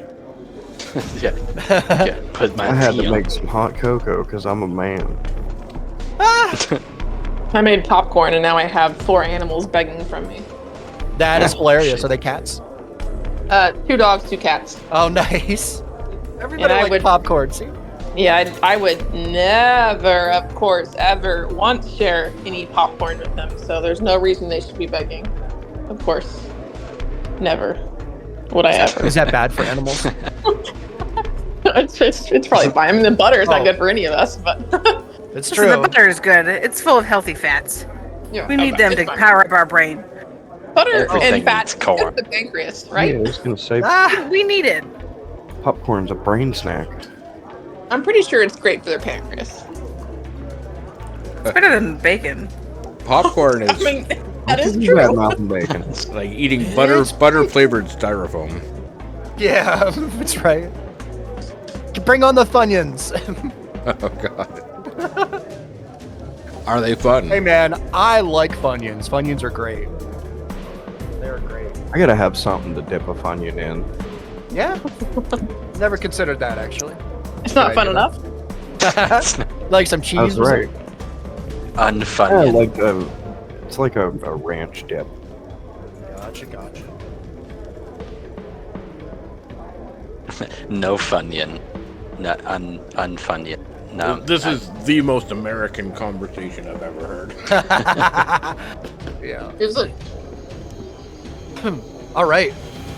Let us, if everyone is here, let us get back to Brandy. Yeah. Brandy, you were. I'm sorry. Let me. If you guys hear my dogs munching popcorn, please let me know. Honestly, we It sounds probably would like- just listen to it. We wouldn't even Yeah, tell just you. a bunch We of would just chop, enjoy chop, it. chop in the back. It's like perfect ASMR. Yeah, mic 'em up, man. It's like $1 million idea. Sometimes right there. when they eat and lick certain things, it's pretty obscene sounding. So be Well, very that's true. background. So, all right. So, Brandy, Yes. you notice, kind of a, like probably 19, 20, possibly. A girl kind of in the corner, kind of giving some a table like their ale. She's seems to be walking back, and there's another person kind of close to her, but she's like maybe cleaning up in the around the same area in the table. And you can see she kind of is coming in your direction. You can see kind of she has like a little bob to her step, very sure of herself. Like she's done this probably 1,000 times. It's just another day. She kind of, as she begins to kind of come in your direction here. So I think this is my plan in my little peanut brain that I would like to do is I would like to get her attention, and I would like to try and get her like kind of wave her over to like a bar or an area where there isn't a lot of people. Sure, Brandy. And it just so happens that the area that you just came from, right around the pillar, is like the perfect area. She kind of like seems to be bobbing around. You kind of raise a hand up or whatever to her. Yeah, I think I would kind of beckon her over. I would like call her over. I would say, "Hey, sweetie," and kind of beckon her over, in a friendly manner. Yeah. Oh, hi. Sorry, I didn't see you there. That wasn't a joke. It's okay. I've heard it all 1,000 times before. What can I get for you? Well, I just happened to notice that you're making your rounds and you look at while you're doing it. And I'm new here and I haven't been to this section before. And I feel like, you would know if there were some reputable men down here, right? If there were some good guys among all this revelry. Some good men. You mean like But there's gotta be one. Well, maybe they don't have to do good, but they gotta know how to be good. So you want? I'm sorry. What do you want? She kind of like looks at you in a weird way. Roll a persuasion check for me, Brandy. Yeah, let's see. She seems to be very like rushed and busy. Oh, look at that! Oh my god, you with your rolls. It's Brandy. What are you talking about? I know it's true. She always rolls awesome. Over kind of she like looks around the room. Are you talking like regulars? Yeah, let's say what is your most regular? Oh, that would be Randall. Over there in the Randall. corner. Yep. Randall always hangs out here. He usually stays like a day before and a day after Okay. the gatherings happen. This is usually a pretty normal thing here. Randall's over in the corner. You could see him kind of like slouch down on one of his arms. He might be taking a little cat nap, but he'll be awake soon. Does he like to drink? Do you know his favorite drink? He does. I believe he likes like wine from the southern border. I think you said. It's usually what it's. Yeah. Good to know. Yeah. Is there anything that I can get for you while I'm kind of heading out? Why don't you get me his favorite drink? Oh, of course. Why not? Here, let me get right on that. She kind of stumbles over some sacks that are sitting. Like she looks back and smiles. Sweeps it off. Goes to the bar, kind of, which is about 30 or 40 feet from you, away from you. Kind of, you watch her kind of go to the back and open a cabinet. And, like there's a wine bottle that she pulls out and kind of pops the cork and pours some of the drink in there and puts it back up and kind of looks over at you, kind of like up high, gives a little smile, and like puts it back in, and then like you could see her kind of look around for a moment, Brandy. Sure. As you're observant here with your 19, as she kind of gets down low, and you can see her kind of like do a shot, like behind the counter. She's like, "Oh my god, I'm so stressed out." And then she kind of like gets up high, whew, and like takes a deep breath and like comes back over to you with your like kind of glass, if you will. It's not even like a round glass. It's kind of like oblong and like very odd, but it's clean and it has wine in it. It's like a purple color, Brandy. Like a dark purple color from what you can tell. And as soon as you smell it, it's grapes, like 100%. Yeah. Do you want to take a good old swig of it? So I think what I would do is I would want to take it over to our Randall friend, and try and gently nudge him awake with the offer of some liquor. Sure, Brandy. Okay, so you make your way across kind of the outer perimeter of the room here. You're kind of nestled on the left over here. And you make your way kind of through barrels. There's some barrels here, and there's some people walking by that kind of you kind of stop and let them go walk by as they kind of impolitely kind of just pass without even really noticing you. Just kind of walk by. You hear a couple of bits of conversation. Because you're a fool, the buyer isn't just any. As they leave, pass out of range. And you get closer and closer to this character that seems to be hunched over on one arm, kind of on his right hand, kind of like leaned over, his fingers out, kind of pressed against his face. His face is kind of smushed up almost, like it's, like he's like got his, like he's got his hand on his face. He's kind of just resting. And as you get closer, he kind of like notices you approach. He does not notice you approach. Be snoozing. He's like kind of in and out. And he kind of comes over, and you look back at the barkeep that like helped you out. As she kind of like leans over, kind of like gives you a little wave and points and says, and like gives you a nod, like that's Randall. Yeah. Yeah. Confirms. Yeah. So you got to go over, and he notices you kind of last minute, kind of perks up. I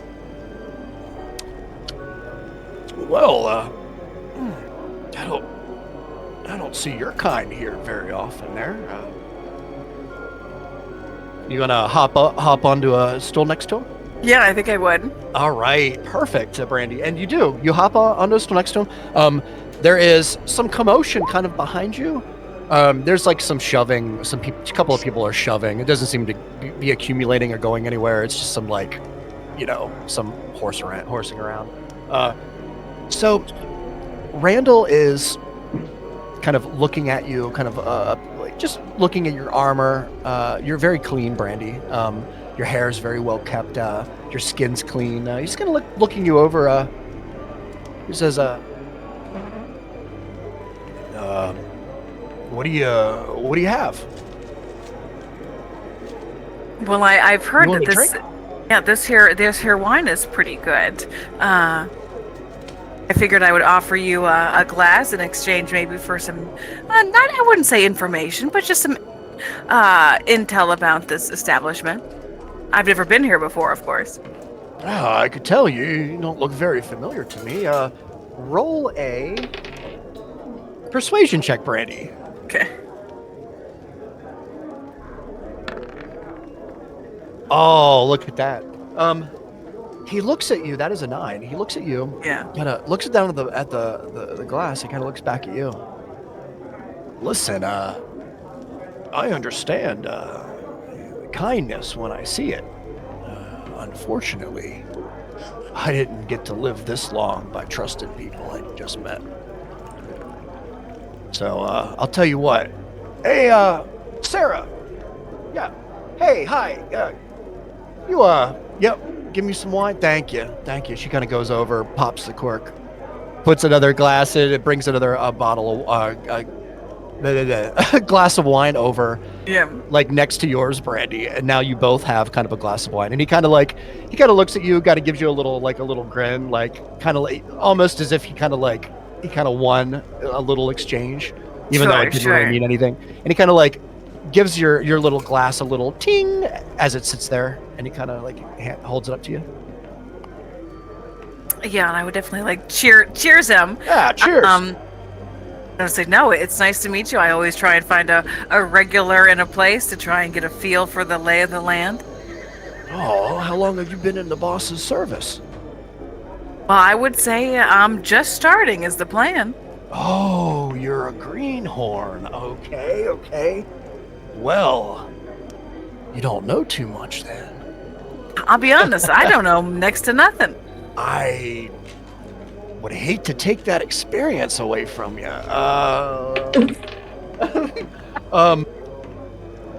Well, what do you want to know? Guess I would ask, how long have you been in the boss's service? Oh, probably 15 years. Oh, so I would say that you guys probably go pretty far back. Yeah, you could say that. Pretty far back. He seems stern, content, very short with his answers, Brandy. Yeah, he's not going to elaborate too much for me, that's for sure. Stingy old Yeah, what kind of, you look like you've seen some battles. What's a halfling? And I mean no offense by this, of course. What is a halfling of your stature doing so far away from the homeland? I'm just an adventurous sort, that's all. That's kind of what's bringing me to the boss's service is I'm very curious about what jobs he can offer, and I really have no idea what's in store for me here. So I figured I would try and ask some people who might know more than me. Oh, well, it's definitely within the realms of well, you probably possess a lot of tools that could be handy to the family. I'm sure the boss will find good work for you. Yeah, I've done my fair share of work for bosses in the past. I just want to make sure I'm picking the right boss, you know? Oh, I understand. Listen, I can tell you, a choice is only as good as you make it. He kind of gives a little. You could tell there's more to it, but he's not really releasing. Sure. Yeah. I guess what I'm trying to say is I just want to make sure my plans for my future aligns with the plans for boss and his future, and I haven't been able to figure out what he aims for. Yeah. Roll a persuasion check again for me, Brandy. Well, we're gonna have to roofie him. Yeah. Do you allow your group to kind of observe? Wow, that was so close. Do you allow your group to observe what your conversation through your telepathy? I think so, only because I feel like this is information that maybe it could be useful. Yes. So you can relay the information as you're conversating, if you'd like. That way, people at the table can kind of jump in and weigh in if they'd like to. Is D1 and Griffin still at the bar? Yes. Okay, I'm gonna order 2 pints of ale. All right. And then I'm gonna sort of head back to the table where Ronan is. Okay. And sort of wave Griffin with me if he decides to or not. I'm not really too persistent about it. Just like sort of like a little head wave, right? Sure, Right. sure. Then I'm gonna go Yeah, sit down. I'll follow you. And while I'm sitting down, I'm gonna very sort of quietly pretend I'm in a conversation with Ronan, and I'm gonna cast Unseen Servant as a ritual. All right, D1. Let me. Thank you very much for that. Takes an hour, or takes 10 minutes, right, to do the ritual? Yeah. Spell creates.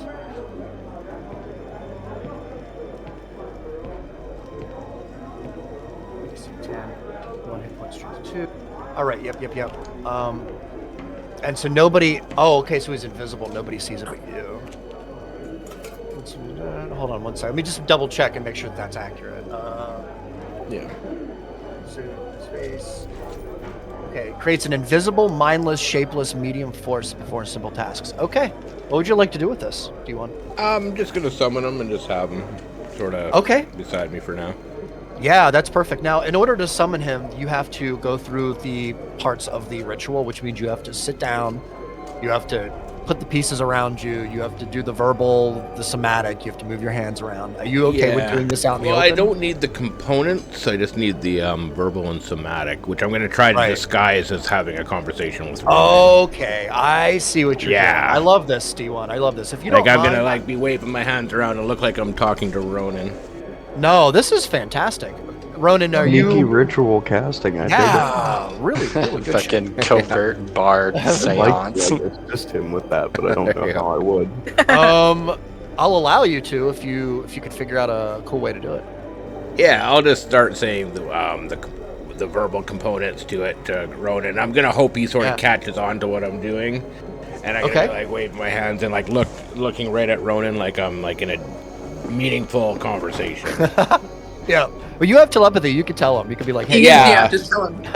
I'll just say, just nod and smile and like look like you're talking. Yeah, I act appropriately like we're having a conversation. This is perfect, and just for the sake of it, because why not? Oh yes, one time that it actually works out for me. There's a couple of like patrons kind of sitting around the bar here, kind of close to you, and as well as Earl, who is kind of now sitting there, but kind of like you can tell he's kind of like huff, you know. Earl's a big mouthy guy at the bar. Yeah, he's a big mouthy guy that was trying to start a fight. And he's kind of like 2 stools down from you, but there are a couple of people next to you. We moved to the table, away from the bar. Like, you moved to the table. Sat back down at the table. Yeah. Okay. So in that case, there are still people around you, but they're not as close. What conversation are you having? Because there are people that are possibly maybe eavesdropping here. Yeah, in between. Well, I mean, I'll have to be saying what these things are, so I'm gonna try to say them quietly. Okay. And then like ask Ronan to sort of just reply with, "Yeah, the boss is expecting us," kind of stuff, right? Okay, so making yourself like appear important and necessary and all that. Okay, exactly. That's perfect. Yeah. All right. Roll a performance check for me, Ronan and D1. I just for fun. I just want to see every time you the say story. Just for fun, I know. Just for fun. I just want to screw you up. For fun. Well, I built up guidance. I probably won't. Anytime you can fail is usually when you get a roll. So you got a 21. That's awesome, Ronan. What did you get, D1? An 18. There you go. That's fantastic. All right. Good rolls. Yeah, no guidance required or anything. Well, I figure I couldn't cast guidance and ritual at the same time. That's what I was thinking too, but at the same time, like, it wouldn't really help because you're kind of over the DC, so it's okay. Yeah. So, as you both are artists. Like, it's almost as if you've been kind of playing the long con for a really long time now, like with many people, doing all these kind of little Ronan with your hand gestures and your hand movements, and D1 with your kind of in between your ritual casting, your kind of little remarks and grunts and such, just to make it appear as if you are having a conversation here. And the people behind you, you can see kind of lean a little bit back further to kind of listen a little bit more about what you're saying. And as they do, you continue the conversation about the boss and about how, it's good to be here because he needs us, and we're going to stick to the plan, and whatever you guys, want to feed nonsense you want to feed to this group, feel free. I'll give you a second here to kind of feed them whatever you want. Basically that, yeah. Okay, that's what you want to give them? You got it. So they kind of, you could see that they're taking the information in. They don't seem to be like looking and responding, of course, because they're professionals, right?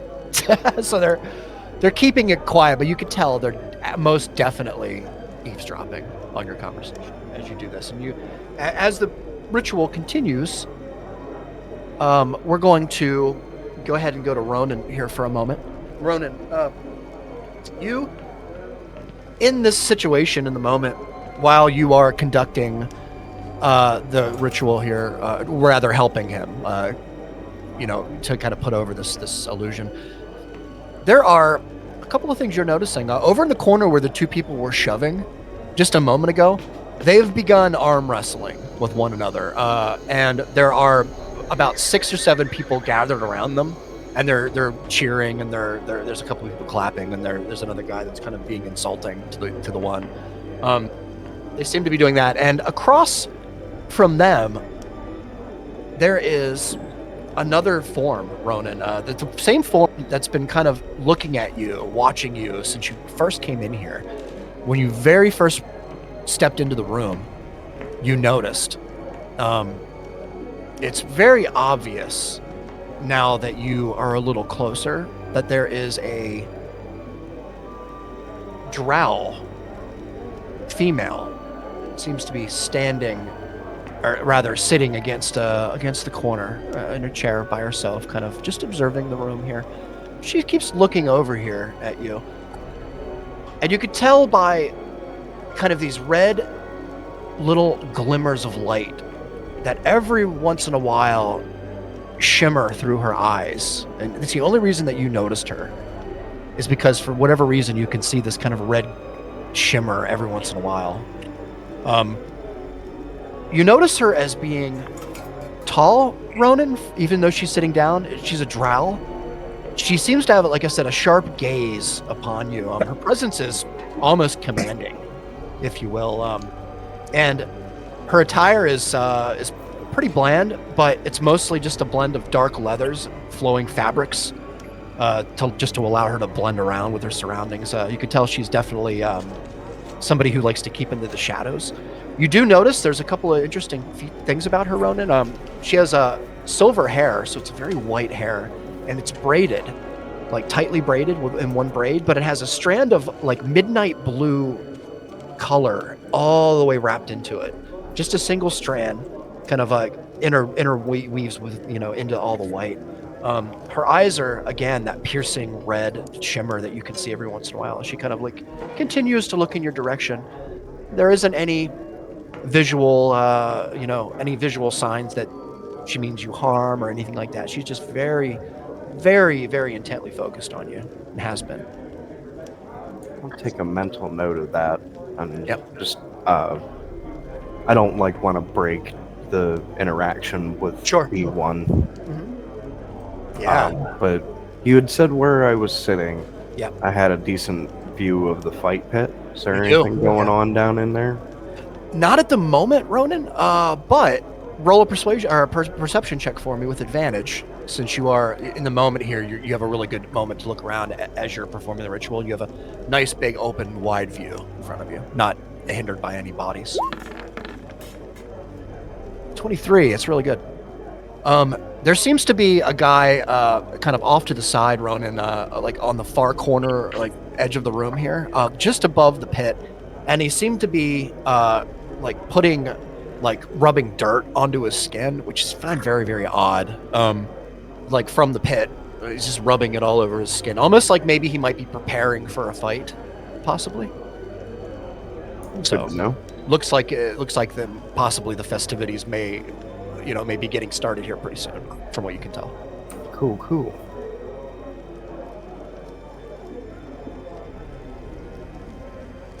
Okay. So as we do this and we wrap up the one more ritual. thing. I'm sorry. Go ahead, Ronan. Yeah, please. At some point during all of that, I would have switched the parathist from my waist and tried to like nonchalantly put that in my boot. Oh, okay. I would say you could probably do it at the table here without really being seen. We won't even make you roll a check. Well, maybe we should. You're gonna put it into your boot? Yeah. I don't think there's any reason to make you roll a check for that. Just for fun. Why don't we do a I'll let you choose performance or sleight of hand. I will do performance. All right. Just for fun, Just in case like you get a natural one and it falls on the floor, it'd be Yeah, hilarious. until I fuck up. Yeah. Whoop. There we go. Oh, yeah, like that. Isn't that always just? Oh, you rolled Exactly twice like though. that. So perception performance, hilarious. It happens to all guys. Jesus. Oh I god. was trying to be nice and not be Oh, like, I fuck. shouldn't have to have a roll. I'm dying over here. I felt that failure coming a mile God away. damn, I kind of did too, man. Shit. Oh, Ronan. One Ronan, pump you chump. you go to take it out of your belt and just butterfingers, man. There must have been ale or something on your finger, and it just slips just for a moment. And just for a moment, you feel the control leave you as you hear a tink, tink, tink as it hits the stone floor. It doesn't seem to have damaged this parathis, this crystal, but Ronan,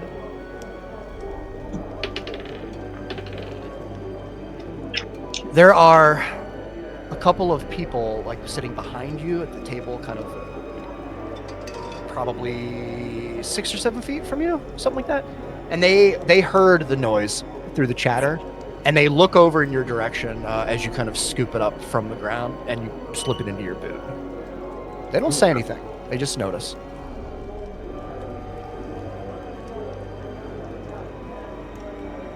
Well, thanks. That's all I wanted to do. Leva. Oh man, this is so hilarious. I was being polite and not saying it out loud. I mean, now that song is gonna be fucking stuck in my head. Oh yes. I'm a hex girl. Yes. Very nice. Oh, I should probably just for a moment here. Ronan, is there anything else you want to do with that like in the moment here as you kind of drop it on the ground, you kind of slip in your boot. Do you want to react to that or anything or No, at some point I'll try and strike up conversation with that drow. Oh, you want to do that? That's great. She's probably like a good 40, 50 feet from you, as it were, but she didn't see you drop anything. It was too low, and there were too many people in the way and stuff. But you want to make your way towards her? Yeah, sure. Sure, Ronan. Okay. As you kind of finish up the ritual here, D1, and you kind of continue the conversation, you can stop because you don't need it anymore. You kind of, Ronan gives you a nod, and you kind of give him a nod, and he kind of gets up and continues to kind of begins to make his way across the room here, D1. But in a moment, D1, I need you to roll a perception check for me, please, sir. Perception. All these perception checks tonight. And if everybody's good, we'll go like another 15, if that's all right. That's fine with me. And then Hell yeah. Thank you. I'm good. All right. That's an 18, D1. So D1, you are startled, moved for a moment as you hear, in your moment here, as you kind of are sitting here with Ronan, and I'm going to turn the mud. And who else is Oliva at the table? Who's all at the moment. table with us? I think I'm still at the bar by. Brandy's at the bar. Oliva is at the bar. Ronan got up and is now walking away. Griff is. It's just me and D1 at the table at this point. Yeah. Yeah. Okay. I'm just creeping on you. Yeah. So real quick, D1, before you do anything, man. Yeah. I do need to use your perception check. Yeah. Whoops, shit. That's not the right one. And I need to. You hear. D1, you hear.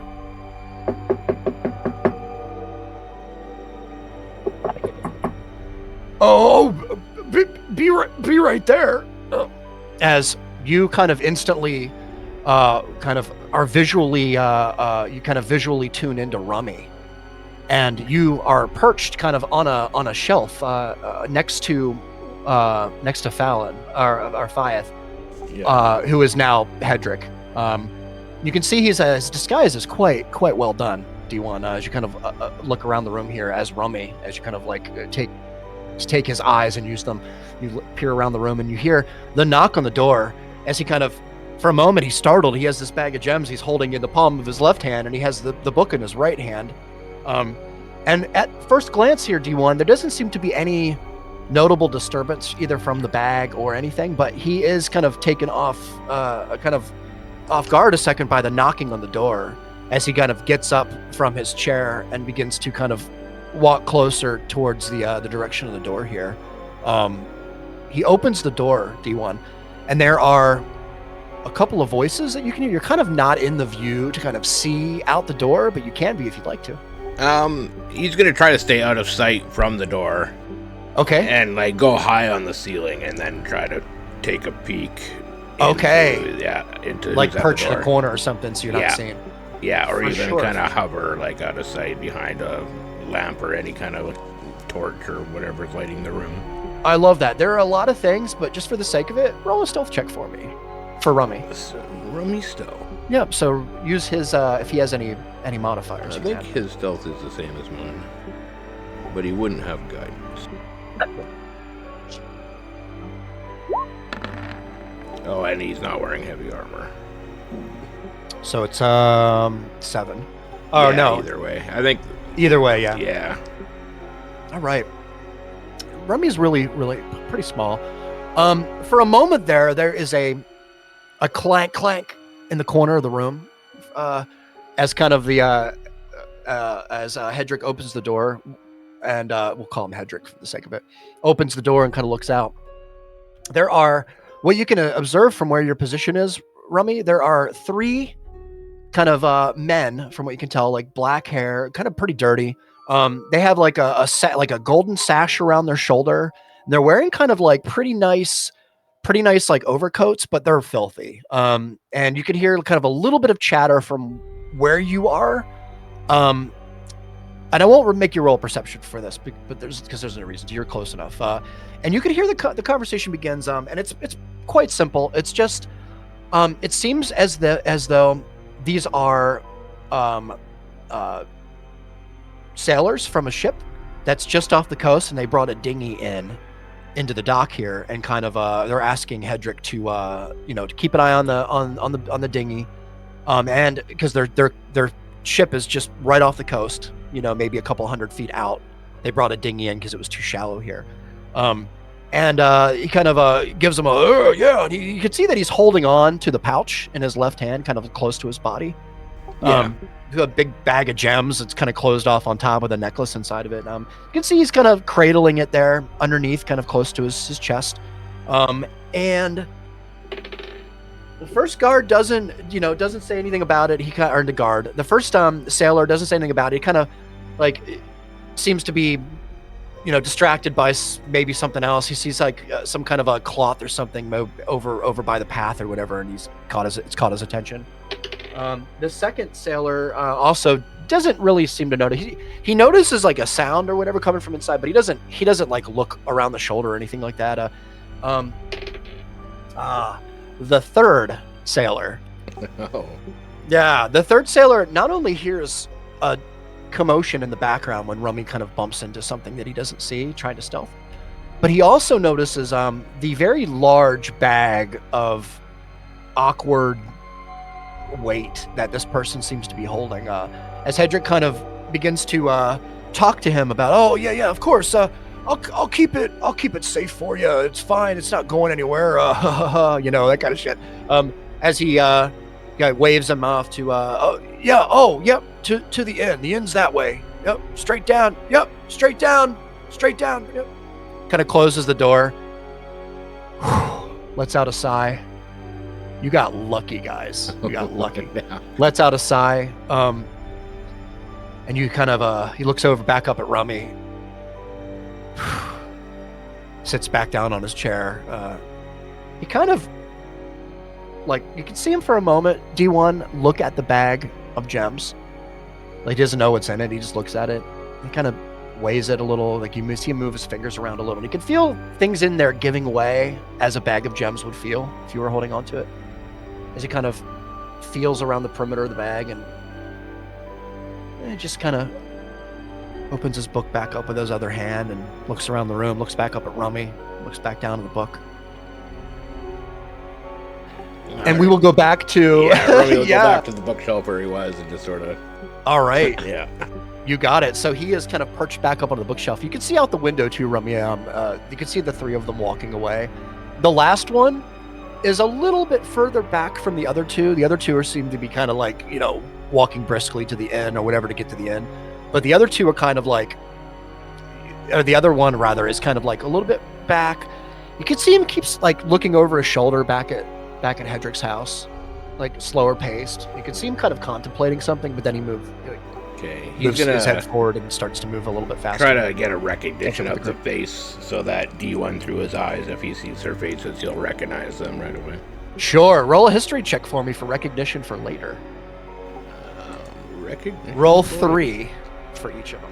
Nah, fuck it. Roll 1. There's no reason for that. All right. History. Yeah. Yeah, this is a weird one. Is this a D1 history or a Rummy history? I'll let you choose because you see through Rummy's eyes, so I'll just assume that this is for D1. So you go ahead and use whatever proficiencies you have. 19. What'd you get? Oh, that's not bad. That's not bad at all, D1. So you get a really good visual, take good visual notes of what these three characters look like. Their garments, the golden sash that they wear around their shoulders. They all wear it around their left shoulder, except for the last guy wears it around his right shoulder, which you found very interesting, almost like a status symbol or something maybe. There's also a couple of pins on seemingly the captain or the first mate or whoever this person was that was last. Seems to have a couple of little pins on the upper part of the sash.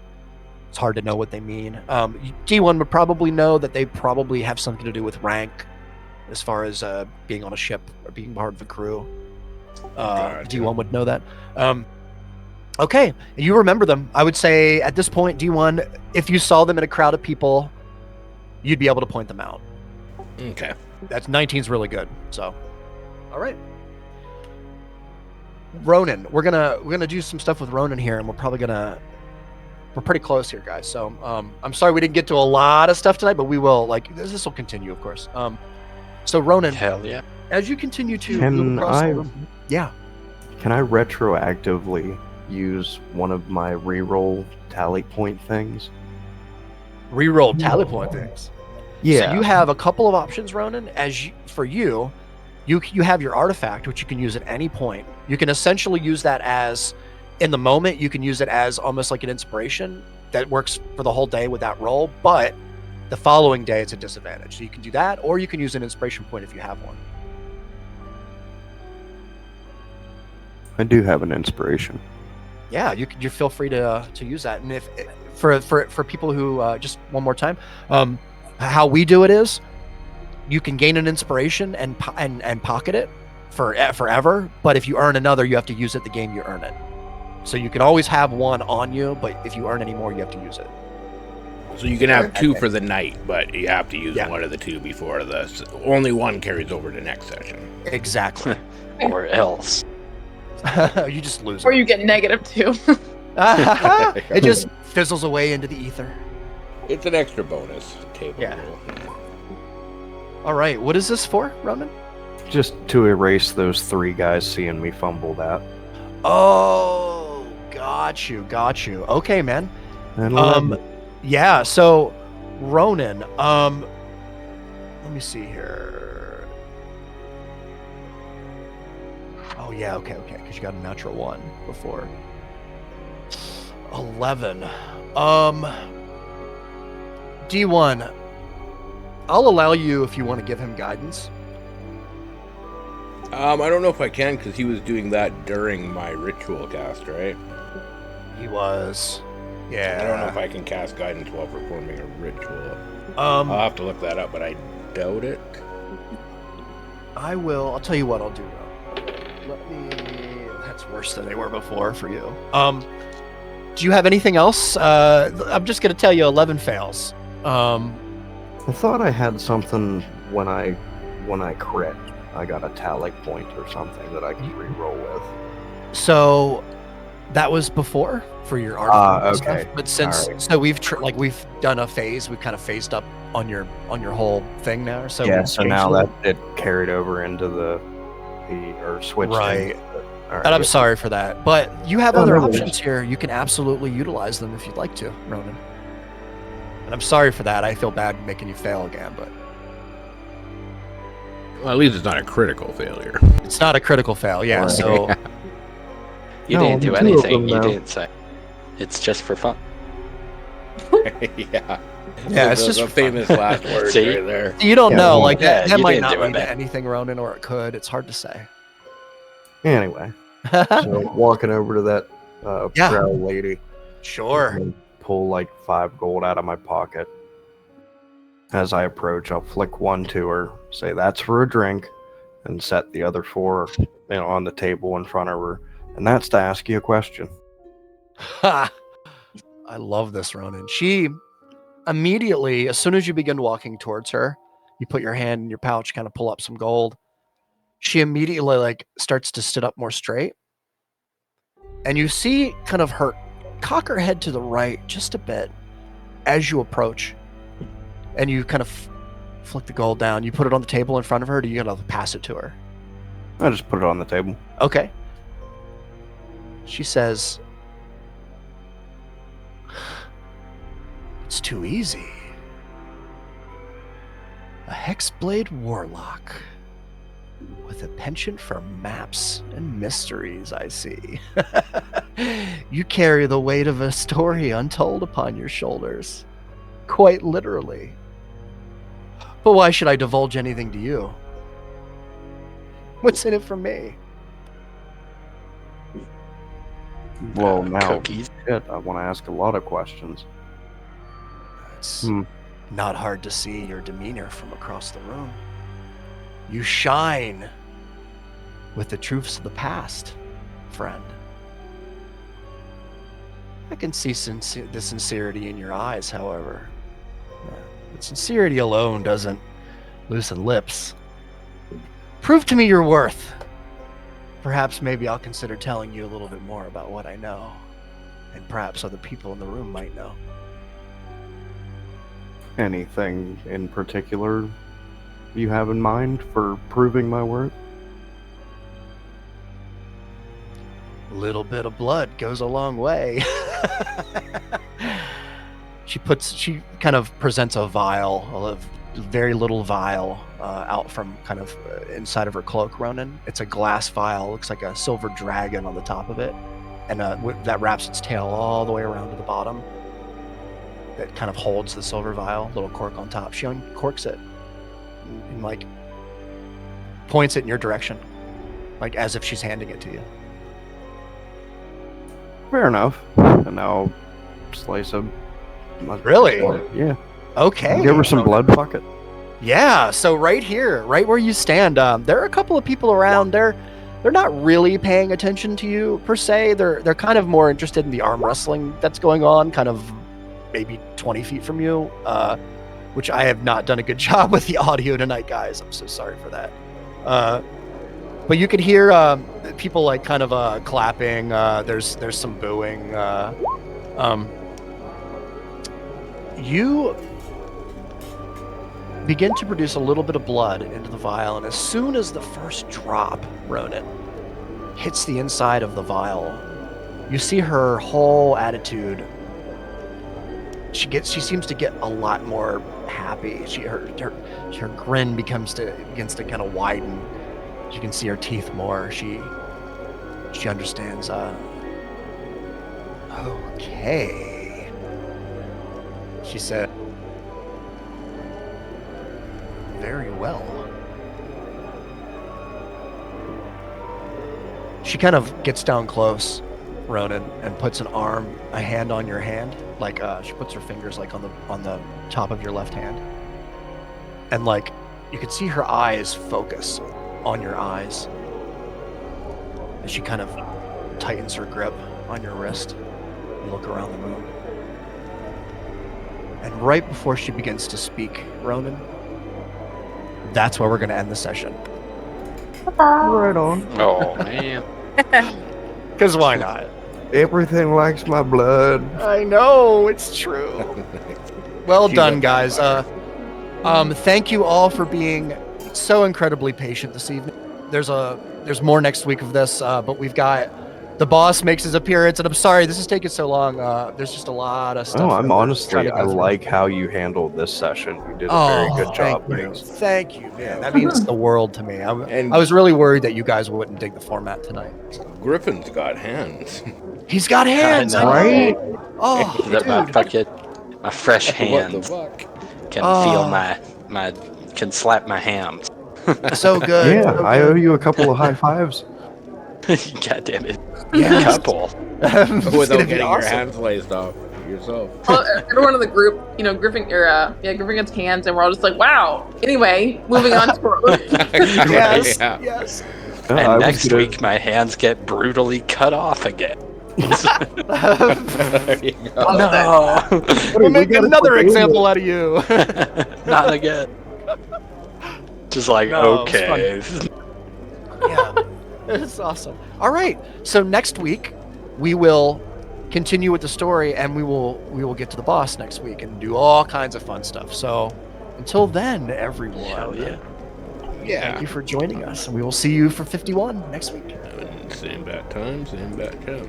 Yep, yep. Be All there. right, Be guys, there. and we are out.